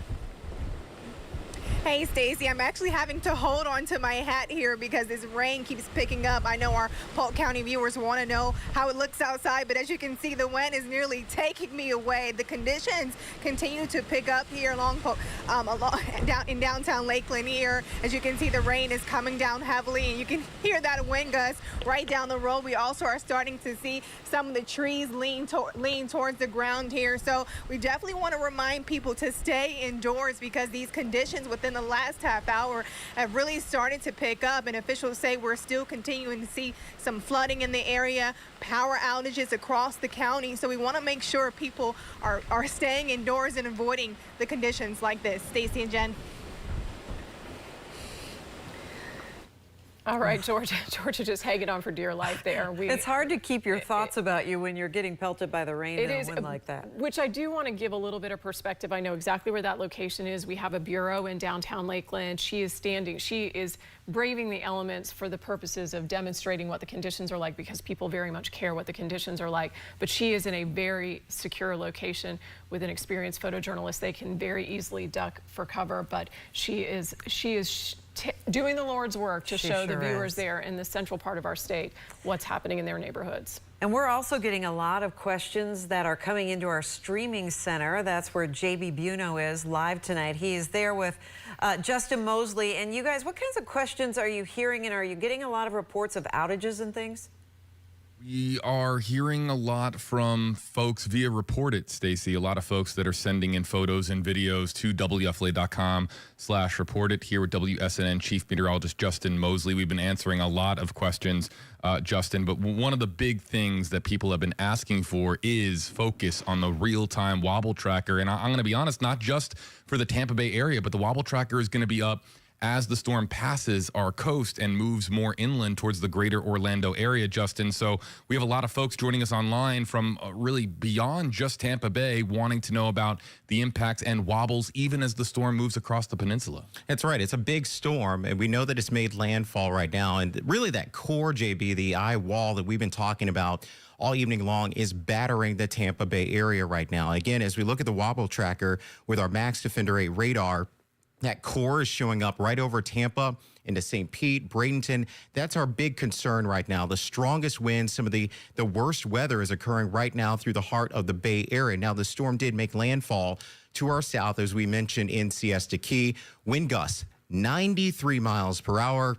Now the winds are onshore, and the big concern will be storm surge now that we have that landfall point and all the way down the coastline. So Venice, all the way down towards Inglewood, dealing with this water level rise. So it's about the wind and the surge in our southern communities. And then the forward side of the storm, there is a lot of concern for flooding. We're expecting 10 to 12 inches on top of what you've already seen. So again, not a good situation here in portions of Tampa Bay and points to the north along the Nature Coast. So Pasco into Hernando and Citrus counties, the worst is still yet to come from a rainfall aspect. Tropical storm force winds are expected there. The hurricane force winds pretty tight to that center of circulation at this point in time, about 35 miles out. A lot of questions coming in right now on Facebook Live and YouTube Live, and including from Tessa and Clayton.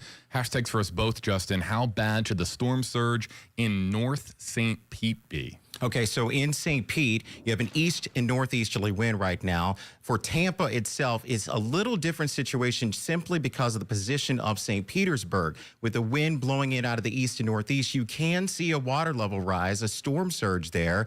I know a lot of folks have been watching our images on WFLA showing how the bay is kind of emptying out. But that same east wind is driving the water up the coastline into downtown St. Petersburg and North St. Pete as well. So those are those nuances that we're watching on the Max Defender radar, all in associated with that eye wall. That's what we're concerned about there, battering St. Pete and Tampa right now. Yeah, we also have a story on our website that we're going to talk about in just a moment. But first, Angelus saying #HeyJB, what can we expect in Sarasota for the next 4 hours? We know that landfall has occurred in Siesta Key near the airport there in Sarasota. So, I mean, are they going to get out of it anytime soon, Justin? Okay, so right now in Sarasota, I've been dealing with some of the reports coming in from there. Folks that I know texting me, the winds have calmed down because they are in the eye. And I caution you, because when you're in the eye like that, you want to go outside, you want to survey what's going on, but the backside of the hurricane is still yet to come. So the winds are going to increase yet again and to switch direction out of the southwest, holding that storm surge value. We've had a report of up to 10 feet along the Sarasota coastline, which is over what we saw with Helene. We had a 7-foot storm surge, which drove a lot of water into places like Siesta Key, Lido Beach, Longboat Key, and up into Manatee County on Anna Maria Island. And here we go again with even higher amounts of water moving on shore in Sarasota. Okay, so we do have a story on our website about this next comment. It comes in from one of our YouTube moderators helping us out in the YouTube comment section saying, #HeyJB, did you see that St. Lucie County, that their sheriff's office there was hit by a tornado? This is a story that we have on WFLA.com where you can read more. We're still waiting on new reports out of St. Lucie County for the sheriff's office there. We don't know how many people were inside the sheriff's office when it was hit by a tornado, but we do know that tornadoes were considerable. I mean, we had widespread tornado warnings in southwest into southeast Florida over the course of the afternoon. Numerous tornado warnings, and it really speaks to the widespread nature of this storm. We've been watching those bands on Max Defender radar, the strength of our radar, able to see all the way to the East Coast. And again, inside of those bands in the northeast quadrant, that was the concern that we were watching. Now, the tornado watch in the southern parts of our viewing area has been allowed to expire because we're in a different quadrant. Things are improving from a tornadic standpoint, but a lot of wind is still yet to come. And as we look at the radar right now, you can see those bands battering portions of the East Coast from the Treasure Coast northward into the Space Coast. So again, Orlando, Daytona Beach, all those areas under hurricane warnings as the storm will track across the state later tonight. All right. We've got Totally Real on YouTube Live saying, hashtags for us both, my boyfriend lives in Wesley Chapel. Could you tell me about what he'll likely be hit with? Really worried about him. And here's what happens too. Communication breakdowns occur. Right, Justin? When power outages occur, when hurricanes hit, this is normal, where people that might not be joining from the area might be out of town or, elsewhere, and asking about their family members located in the Tampa Bay area or in the impact area. So this is critical work that we're doing, trying to get that message out. We are going to experience a lot more power outages in that swath where this storm is making landfall as we speak. And in particular there in Wesley Chapel, winds are going to be tropical storm force, maybe getting close to hurricane force conditions there as they center that core, the northern eye wall where you see the red on our Max Defender radar continues to progress to the north and east. So again, the tropical storm force winds at last report extended out 255 miles. And again, the hurricane force winds at 74 miles per hour or greater extended out about 35 miles at last report. But we do know that the wind field continues to expand as this storm is continuing to make landfall. And notice it's very ragged on our Max Defender 8 radar there, because it is onshore now, and that land interaction will bring down the wind speeds overall. But this is a very large storm, still very dangerous, and some of the worst of it is affecting the Tampa Bay area right now. Can't hammer that home enough. So Tampa, St. Petersburg, over to Brandon, you need to brace. We have the extreme wind warning in place, in addition to a flood warning that is ongoing across the area. Flooding a major concern. Again, high rainfall rates. And again, we've been dealing with this for hours on end. So we're going to watch those totals, 10, 12 inches possible on top of what we've already seen reports of 6-7 inches of rainfall along the Nature Coast, Pasco, Hernando, and into Citrus County. It's going to be a long night for sure. I got the Facebook Live, YouTube Live comment section right now here in the Stream Center asking questions left and right. We're going to get to as many as we can. Let's continue. And let's go to Maine on Facebook Live.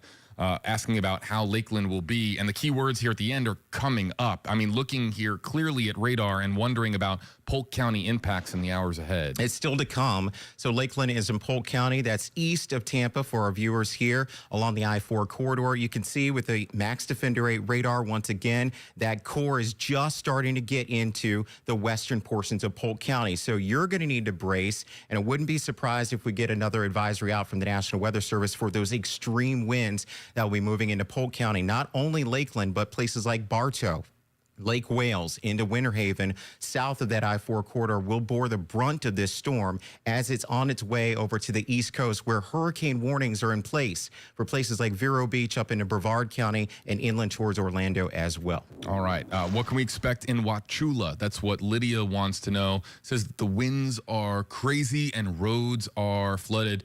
We know that a lot of these impacts are being felt right now in the viewing area because we're getting in a lot of stuff on WFLA.com/reported. That's right. Wauchula, Hardy County, which is just south of Polk, where we just mentioned there. We're still dealing with these bands that are working their way through. They're broken right now as we look at the live radar. But again, the eastern eye wall, not as organized as the northern portion of this storm. And the model data has really nailed this, showing that the heaviest rain would be kind of front-loaded, as I've been saying, on the northern eye wall, stretching from the Tampa Bay area northward along the Nature Coast. Now, our southeastern counties, we're talking about Hardy, DeSoto, into Highlands County, not as much rain, but there is still wind there. Tropical storm force winds, as I mentioned, continuing to expand because the storm is now onshore.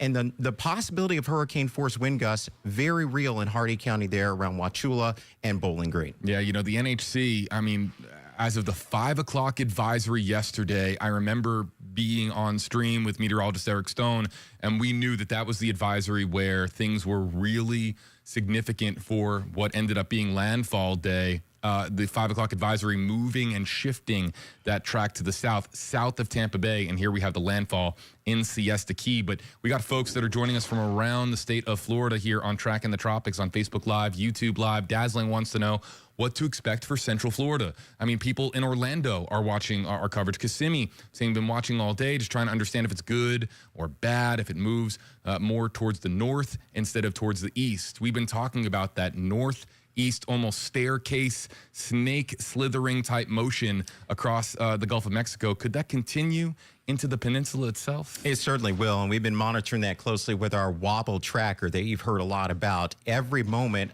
of this storm, here we go. Great job there. As you can see, the forecast track from the National Hurricane Center, and they've been nailing this. You got to give credit to them on this particular track of the storm.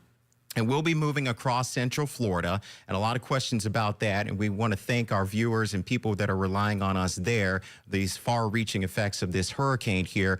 Orlando, you can see the bands moving through there in Orange County, southward into Osceola County, where, again, hurricane warnings are in place well inland that extend over towards the East Coast. So, again, another long track storm. It's going to be a long night. But, again, overall, this swath of rain that you see north of the center will continue to traverse the center portion of the state, flooding a major concern over Central Florida. In addition to that, risk of tornadoes all the way up towards Jacksonville. We've seen reports of storm surge up there along the first coast of our state as well. Probably not the best choice of words, but our comment section just lit up with power outages. I mean, people reporting power outages all over the place. Facebook Live, YouTube Live, I'm looking at you guys. I'd like to know, let us know if you have lost power and give us a location as to where you have lost power. I'll share it here with our WFLA audience.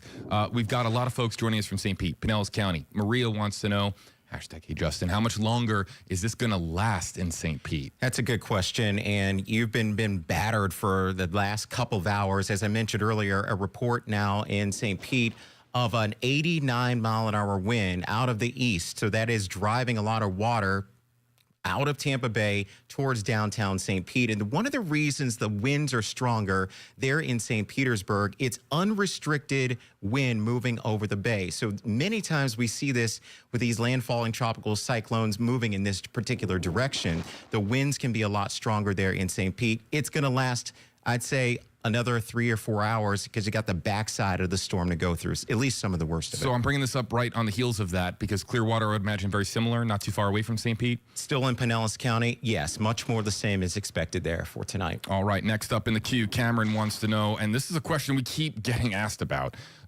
whether or not this storm can re-strengthen in the Atlantic when it moves past the state of Florida. I mean, we know that it is going to emerge on the Atlantic side as a Cat 1, but what happens from there, Justin? Well, it's going to move over the warm waters of the Gulf Stream, and at one point, the National Hurricane Center's forecast did call for the weakening trend across the state of Florida because it is over land, not gaining those strength from the warm waters of the Gulf of Mexico. But once it does reemerge into the Atlantic over the warm waters of the Gulf Stream, sure, strengthening can happen for sure. Yeah, check out some of these comments that are coming in right now, like from Cameron. Or I'm sorry, this is Lisa now. Lost power here at Pinellas Park. We've got power outages coming back. Somebody just said that they regained power, so power flickering in some areas. James says that power is out in Carrollwood. We've got widespread power outages across the area. And then check this out from Rex saying, hey, JB, we're in the eye right now. Yes. How long will the back end of the storm take to get out of Sarasota? So I guess that southwest section of the eye wall passing over, how long could it approximately take? As we look at the wobble tracker right now and the radar, you can see the backside of the storm is not as loaded as the front side of the storm. So yes, in Sarasota County, if you're watching us, you are in the eye of the storm. The winds are a lot calmer. Things are a lot better right now. But again, I'd give it another 30 to 40 minutes. And then the backside of this hurricane will begin to move onshore once again in Sarasota, in Venice, Bradenton, Longboat Key, Anna Maria Island, our southern communities that are relying on us heavily through this streaming here because a lot of folks are without power in that area. And again, it's going to take a while if we get that back end of the storm to go through portions of Sarasota and Manatee counties, JB. Okay, so people are asking, how are people reporting power outages on YouTube Live, Facebook Live? Well, people still have their phones and have cellular connectivity. And for those people, if you lose power, we are here in the Stream Center, Justin Mosley and myself, interactively answering questions, giving you information that can help you get through the storm, streaming live on WFLA.com, Facebook Live, and YouTube Live. We'll send it back to Keith and Stacy in the studio. All right. Thank you, JB. Thank you, Justin. We do want to welcome you to our continuous coverage of the hurricane as it churns toward the Bay Area. I'm Stacy Scheibel. And I'm Keith Kay. Thank you for joining us. Justin and JB doing a fine job up there. A lot going on. But let's get right to our weather team right now as they continue to track Hurricane Milton. Yeah, so Keith, and of course, I've basically lost my voice here, but I do want to show you this. Look at the surge at the Manatee River at Rye. So the Manatee River at Rye. A 12-foot storm surge. So this storm surge is happening. We're seeing videos right now of flooded garages. All areas are flooding. And it's not just there. It's also Sarasota. This is at Walker Creek. 10 feet of storm surge there. Down towards Fort Myers, it was more like 4 to 6 feet. So we are seeing this surge that's verifying across the area, and water is flooding in right now to our coastline. That is a look at Fort Myers. All right, so what you just heard was a live, well, I guess, I don't know, whatever you want to call it. Call it whatever you want. An interactive Q&A session on WFLA News Channel 8 on broadcast television, and trying to answer some questions on TV in addition to answering them online. Hopefully we got through a bunch of them. I want to spot, or shout out rather, some power outage locations. And I see, let's see, just lost power. Dade City says amazing. We have a non-location one here that says my power is flickering. We'll try to answer as many questions as possible. Anything to note, Justin, before we continue on? I think what sticks out to me is the northern eye wall is moving across really the heart of the Bay Area right now. And a lot of folks may wonder if things are going to get a whole lot worse from where they are currently. And judging by what I see on our Max Defender 8 radar, I think some of the worst for Tampa, St. Pete is occurring right now. This is moving to the east and northeast. So it's going to get into eastern sections of Hillsborough County and into Polk County, around Lakeland and Bartow, where things are really going to go downhill for our viewers and listeners there. So again, that is what really sticks out, and that is in line with the extreme wind advisory that we have in place for Hillsborough, Pinellas, and into portions of Manatee County, spreading east into Polk County right now. All right, let's look at the wobble tracker and show you the current conditions with the storm, and it is continuing on that east by northeast motion. Really, the eye wall right now appears to be directly over Sarasota, over even, the southern end of the eye wall, over Venice, but the eye itself, yeah, it looks like over portions of Sarasota right now. Yes, northern Sarasota getting into southern Manatee County. If you're familiar with that area, that is the University Park area where that icon is located. So around Tallabash, Whitfield, University Park, University Pines, out close to the UTC Mall, which is a popular spot in Sarasota. The eye is traveling right over you right now. And even in downtown Sarasota, the conditions are a lot better. I hesitate to say calm, but the winds are not nearly as strong as what we dealt with on the front side of the storm. But again, they will pick up on the backside. And as we look at the radar, we can see the backside of the storm beginning to kind of move in there. All right, what we're going to do is we're going to get to WFLA.com/report it. We want to see updated conditions out there and see what is happening. Let's check this one out. This is pretty interesting. This is live oak falling in Ballast Point, says Tanya. All right, so it's a screen recording here, but it looks like it's from one of her home security cameras. Let's see. Oh, there it is on the right. And down goes the tree. But did it make a sound? I'm not sure. If anyone I'm just grateful, and the only reason that I can make a comment like that is because I'm just grateful, Tanya, that at least the tree didn't come down onto your, into the pool or even onto a car or onto a structure.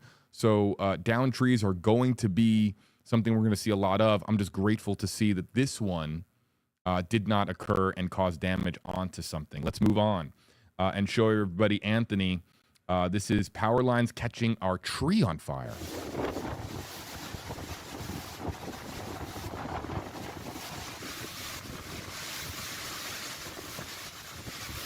Yeah, Anthony, I'm going to say I just with the sparks there and clearly a small fire on the top end of that tree, I would just say please get to be safe, get to safety. Let's move on. Amber, St. Petersburg, tree falling in downtown St. Pete on First Avenue. Oh shoot. Okay, we're not. No, I get it in time? I think so. Okay. She might have said shoot. I'm not sure. I don't want to even. Let's be cautious. Yeah, no, guys, let's try to keep the language clean if we can. But man, that's incredible video. You can see that tree toppling over. As we mentioned, the soils are saturated, and it doesn't take very much. One of those bursts of strong winds, what we term a wind gust, can really take that out. It doesn't appear to be taking out a power line or falling on a structure or a vehicle, which is good news there. Just kind of is lopped over in someone's lawn. But we're going to see scenes like that throughout the night. Andy in Newport Richey.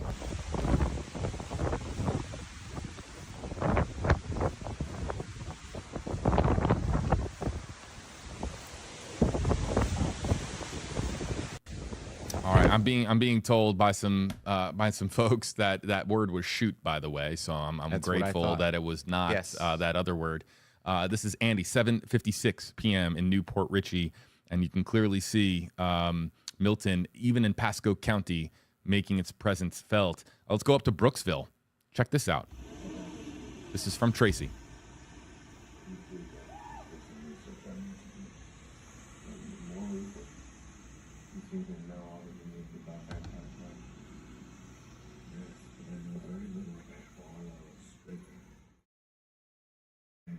All right, just pointing at the, just be careful. You just don't know what debris could be flying, and he's pointing there.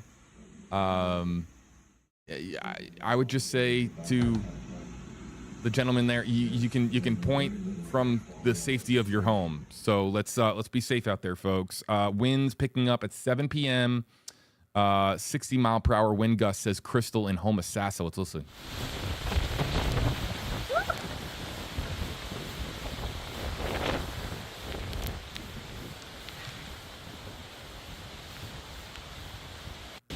Thank you, Crystal, for sending this in. This is Darien, Plant City, next to I-4, 2 miles from County Line Road for a dead tree coming down and clipping the roof. Wow, look at that. That looks like damage to the top of the roof. Not too bad. Could have been worse. We have a live interview with Brittany Muller. Let's listen. I had to go back indoors, but talk to me just about the emotions. Emotions are running high tonight. Yes, it's scary. Think about the families, everything that's going on. It's the emotions all over the place, especially we still haven't recovered from what just happened about a week and a half ago. And then this is happening. So it's just, we're all sticking together and getting through this. And that's what we're doing, sticking together. People are taking this brief moment of calmness to walk their dogs, let them out just for a few moments. But obviously, so many people here, so many elderly people, kids here. How did you survive Helene? How did you fare? Sticking together. I mean, the crew here at the Homestead Suites we're just one unit here, and we're just here to help everybody out. Did you see any damage personally? No, not personally, no. Good, good. Well, obviously, it's going to be a very different storm when we wake up and see the damage. What are you expecting tomorrow morning? I'm expecting trees, debris, tons of flooding. So it's still, we're going to see what's going to happen as the morning comes in. Right. James, thank you so much. We're glad to be. You know what's interesting about that? That's the worst part, is that all night long, that damage is occurring outside your home. And there's very little you can do. There's nothing you can do, and you don't know how much there is. And then sun comes up. You go outside. Hopefully the storm is past at that point. You're able to go outside for the first time. You see it on first light. And then it's that. But really the anxiety that occurs overnight because you don't know what's going on. You look outside your home. Correct. And if power is out in your neighborhood, there's a good chance that street lights are out and it's just darkness Pitch out black. there. You can hear Milton more than you can see Milton. And as a result of that, there are people that can't sleep during a storm because they just want to know what's going on outside and not knowing if, their entire neighborhood has seen widespread damage. It really is the fear of the unknown. And I mentioned this several hours ago, how the mental toll this can take on you when you are in the dark without power and you hear that wind constantly rattling outside of your door and you can't see or know what's going on. And as you said, you have to wait till daybreak to get out and survey the damage. And we will be doing that here at WFLA. We'll get our Eagle 8 chopper up in the air and get a good handle on what has happened this night across the entire Bay Area. Got more pictures coming in. Yeah, this is the same one from Darien, just again showing some of that rooftop damage. That's one. Now they went outside with a flashlight. If you just, folks, be careful out there. Make sure that you are doing so when it is absolutely safe to do so. Let's continue on WFLA.com/report it. James in Lakewood Ranch.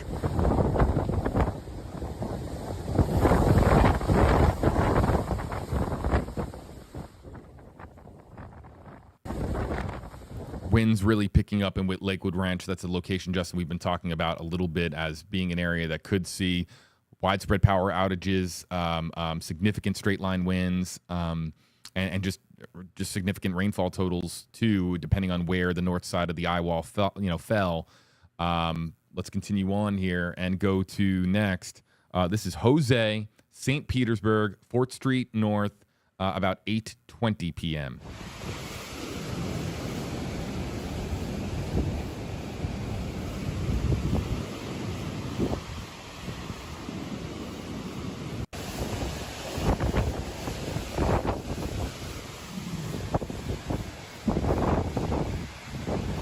Thank you to Jose for sending in that video. Yeah, things we've been talking about St. Pete quite a bit.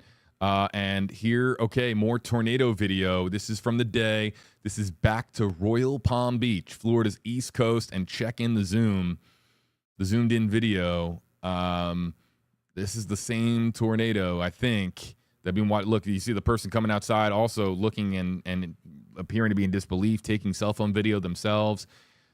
That is an ominous sight.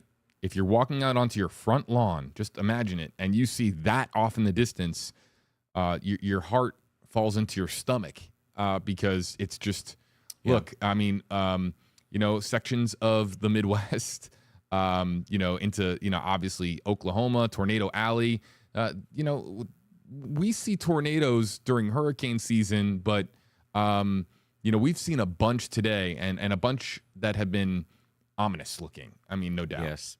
In particular, on the East Coast, those outer bands can really cause a lot of issues on the front side of the storm.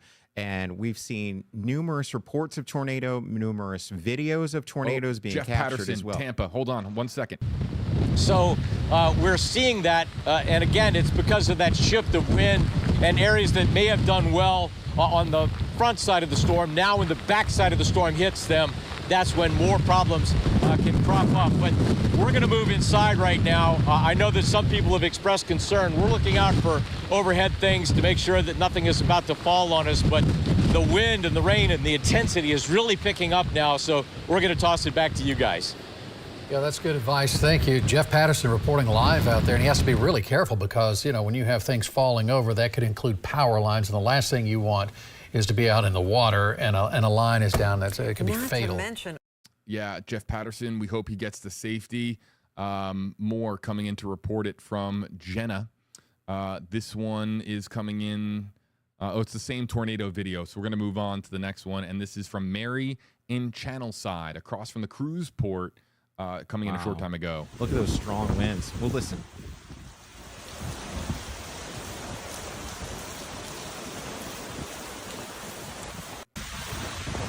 Yeah. Again, hearing Milton. Now, what's interesting about this shot, Justin, is that the streetlights are still up, so you have points of reference that you can see in the video. Without the streetlights, you guys, this video is really dark, but this is one of the few where we can really make out things, including those trees, and we can really see the water blown by the wind on the street there, and that's because we have some light to show people. Absolutely. That video really illustrates what a lot of the Bay Area is dealing with for tonight, and even stronger, again, down south, a report of a 93-mile-an-hour documented wind at SRQ Airport, and we know there are pockets that saw winds even stronger with that than that during the landfall point, but incredible shot there. All right, Bob in Pinellas Park.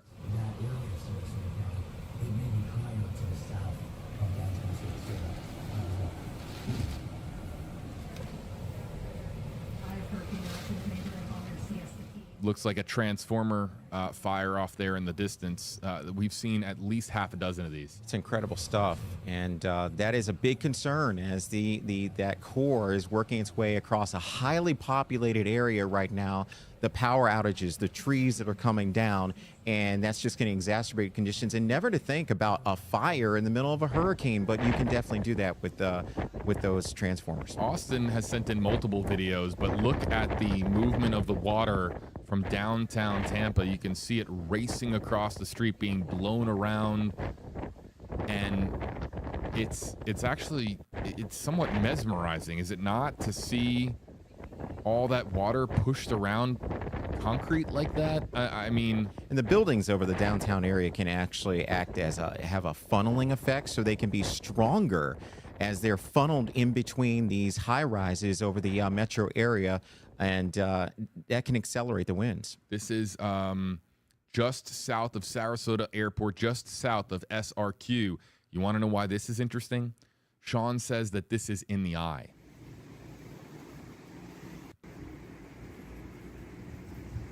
So you were hear talking, that? What you hear is a lack of wind, right. A lack of that constant whining. They're in the eye. It's pretty calm. You can step out for a second and survey things, but again, I stress, in Sarasota County, you have to get back in your shelter because the storm is moving along. Again, at last report, east-northeast at 15 miles per hour. So that's going to put the back of the storm coming in within the next 20 minutes or so, where the winds will pick up once again in the opposite direction. So we have to brace for that in Sarasota and Manatee. Yeah, it's wild that just a few minutes ago, we were talking about the quiet of the eye in Sarasota, likely right now, and there is that video from SRQ. Confirming what we see on our Max Defender 8 radar. Yeah, Report It is a wild interactive tool that we can basically get videos and photos from all over the area as the storm is approaching or making its presence felt. So, Sean, thank you. This is fascinating to see what it is like in the eye. Again, please, if you're going to go outside, you got to try to make sure that you are doing everything you can to be as safe as humanly possible. Let's continue on. Power lines falling, I'm told, is the next video, and it's from Christian in Newport Richey.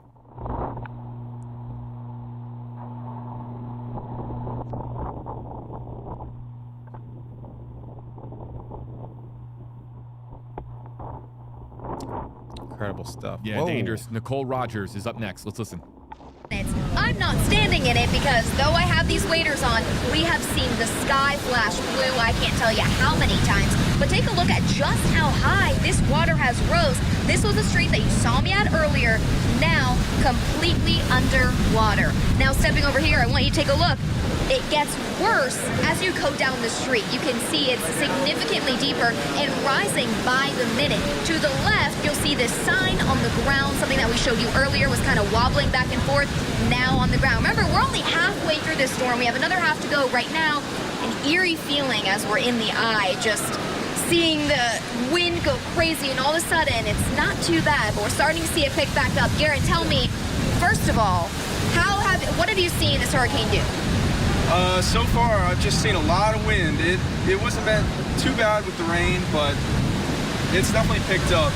I was standing out here not too long ago and just watching the insane gusts come by. Watch the sign right over there just blow right over.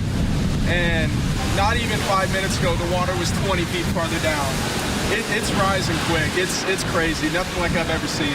And we're really seeing the winds pick up. As I'm just looking at you in this interview, over your shoulder, the amount of debris that is flying right now. So now that you have seen, just in the time that you've been standing here with me, the water come up and up and up, right toward the hotel you're staying at, what's going through your head? Well, at least we're on the 14th floor. That's all I gotta say. I mean, water can come in. Besides that, there's not much we can do about it, but oh well. I think a lot of people look at this and they think, wow, like the incredible aspect of weather. It is so crazy to see. It is exhilarating. But the devastation really comes tomorrow. When the sunlight comes out, we're able to really see people's homes that have been destroyed. What do you foresee Sarasota is going to look like tomorrow? Well, it's not going to look pretty. That's all I got to say. But I'm hoping to go home and still have a home because we're right on the water. But hopefully the storm surge doesn't come up much more, but as we're standing here, it's getting at my feet. Yeah, definitely get out of the water, I can tell you. We are going to get back inside and back into a safe location as we have been for all the other bands of this, because as you can see, the wind is picking up, the storm surge is coming up. We're going to get back inside so that we can stay safe while keeping you informed. Live in Sarasota, Nicole Rogers, 8 on your side. Thank you, Stace. Yeah, comment section wants to know what's in that guy's cup. You know, it's just so casual of an interview in the middle of a hurricane, in the eye of a major hurricane making landfall. Justin, I'm sorry, you were going to say something. Yeah, I was just going to reiterate the backside of the storm, as we just saw from her shot, is beginning to move back into Sarasota and Bradenton. So you had a respite. It is now over. Everyone must get back in their storm shelter. We can see it with our Max Defender 8 radar. The backside of the storm, it doesn't look as impressive right on radar due to the echoes that we see, but there is a lot of wind energy, and I have the radial velocity to show you. It would show extreme amounts of wind that is still yet to come back into Manatee, Sarasota County. So Bradenton, Sarasota, Siesta Key, Longboat, Anna Maria Island, Brace, inland towards Lakewood Ranch, and Venice. Don't want to forget our viewers down there on the island. Again, this is going to be a rough night of weather still to come for that area. All right, Justin Mosley here with you, folks. JB here with you as well. All right, so here's the plan. We have to do another interactive hit on broadcast and come in just a few minutes, coming up in just a few minutes. We're asking our audience right now to send in their hashtag HeyJB, hashtag HeyJustin comments. We will spotlight a whole string of them for an extended period of time. Your questions answered. Facebook Live, YouTube Live. If you use one of those hashtags, we'll be able to feature it coming up, not just here on the live stream, but also as well on WFLA News Channel 8 on your NBC station in Tampa Bay. So type them in now. I'll be looking for them. I keep hearing the loudest noises. Did you hear that? Yeah, here in our building, which It's is the second unnerving one. because we do know that here in Tampa, we're dealing with some of the worst of this hurricane. And every noise we hear in the building, it is concerning because the eye tree wall came down on our building battering or us something. Because look, all right, so this is from our tower camera. We're in the thick of it right now, folks, and so doing our very best here to monitor progress. And I want to make clear. I mean, look. There's a chance we lose power. Let's just be open and honest with our audience. And so if we lose power, hopefully the backup, systems check in, start working. Kicking in, yeah. Yeah, and the generator, we have battery backups. We have multiple backup systems. Helene was an interesting trial run, a practice run, because everything in the entire building lost power except the stream center. Don't know how that happened still. We're still trying to figure out exactly how that happened. It's a good thing. Yeah, but we were able to stay on, of course, during Helene. We're going to try to stay on. Okay, here's an emergency alert that just dropped. National Weather Service flash flood emergency is in effect for this area until 2:30. Extremely dangerous, life-threatening situation. Do not attempt to travel unless you are fleeing an area subject to flooding or under an evacuation order. Here's what's going on with that. We're still watching that band, the eye wall, and that's one of the reasons I think that we are hearing some of these noises across the building, that some of the worst of the weather is passing across Tampa. And on the east side of Tampa, we're talking about Thonotosassa, Mango, along that I-4 corridor, southward into Brandon. You are in some of the worst of this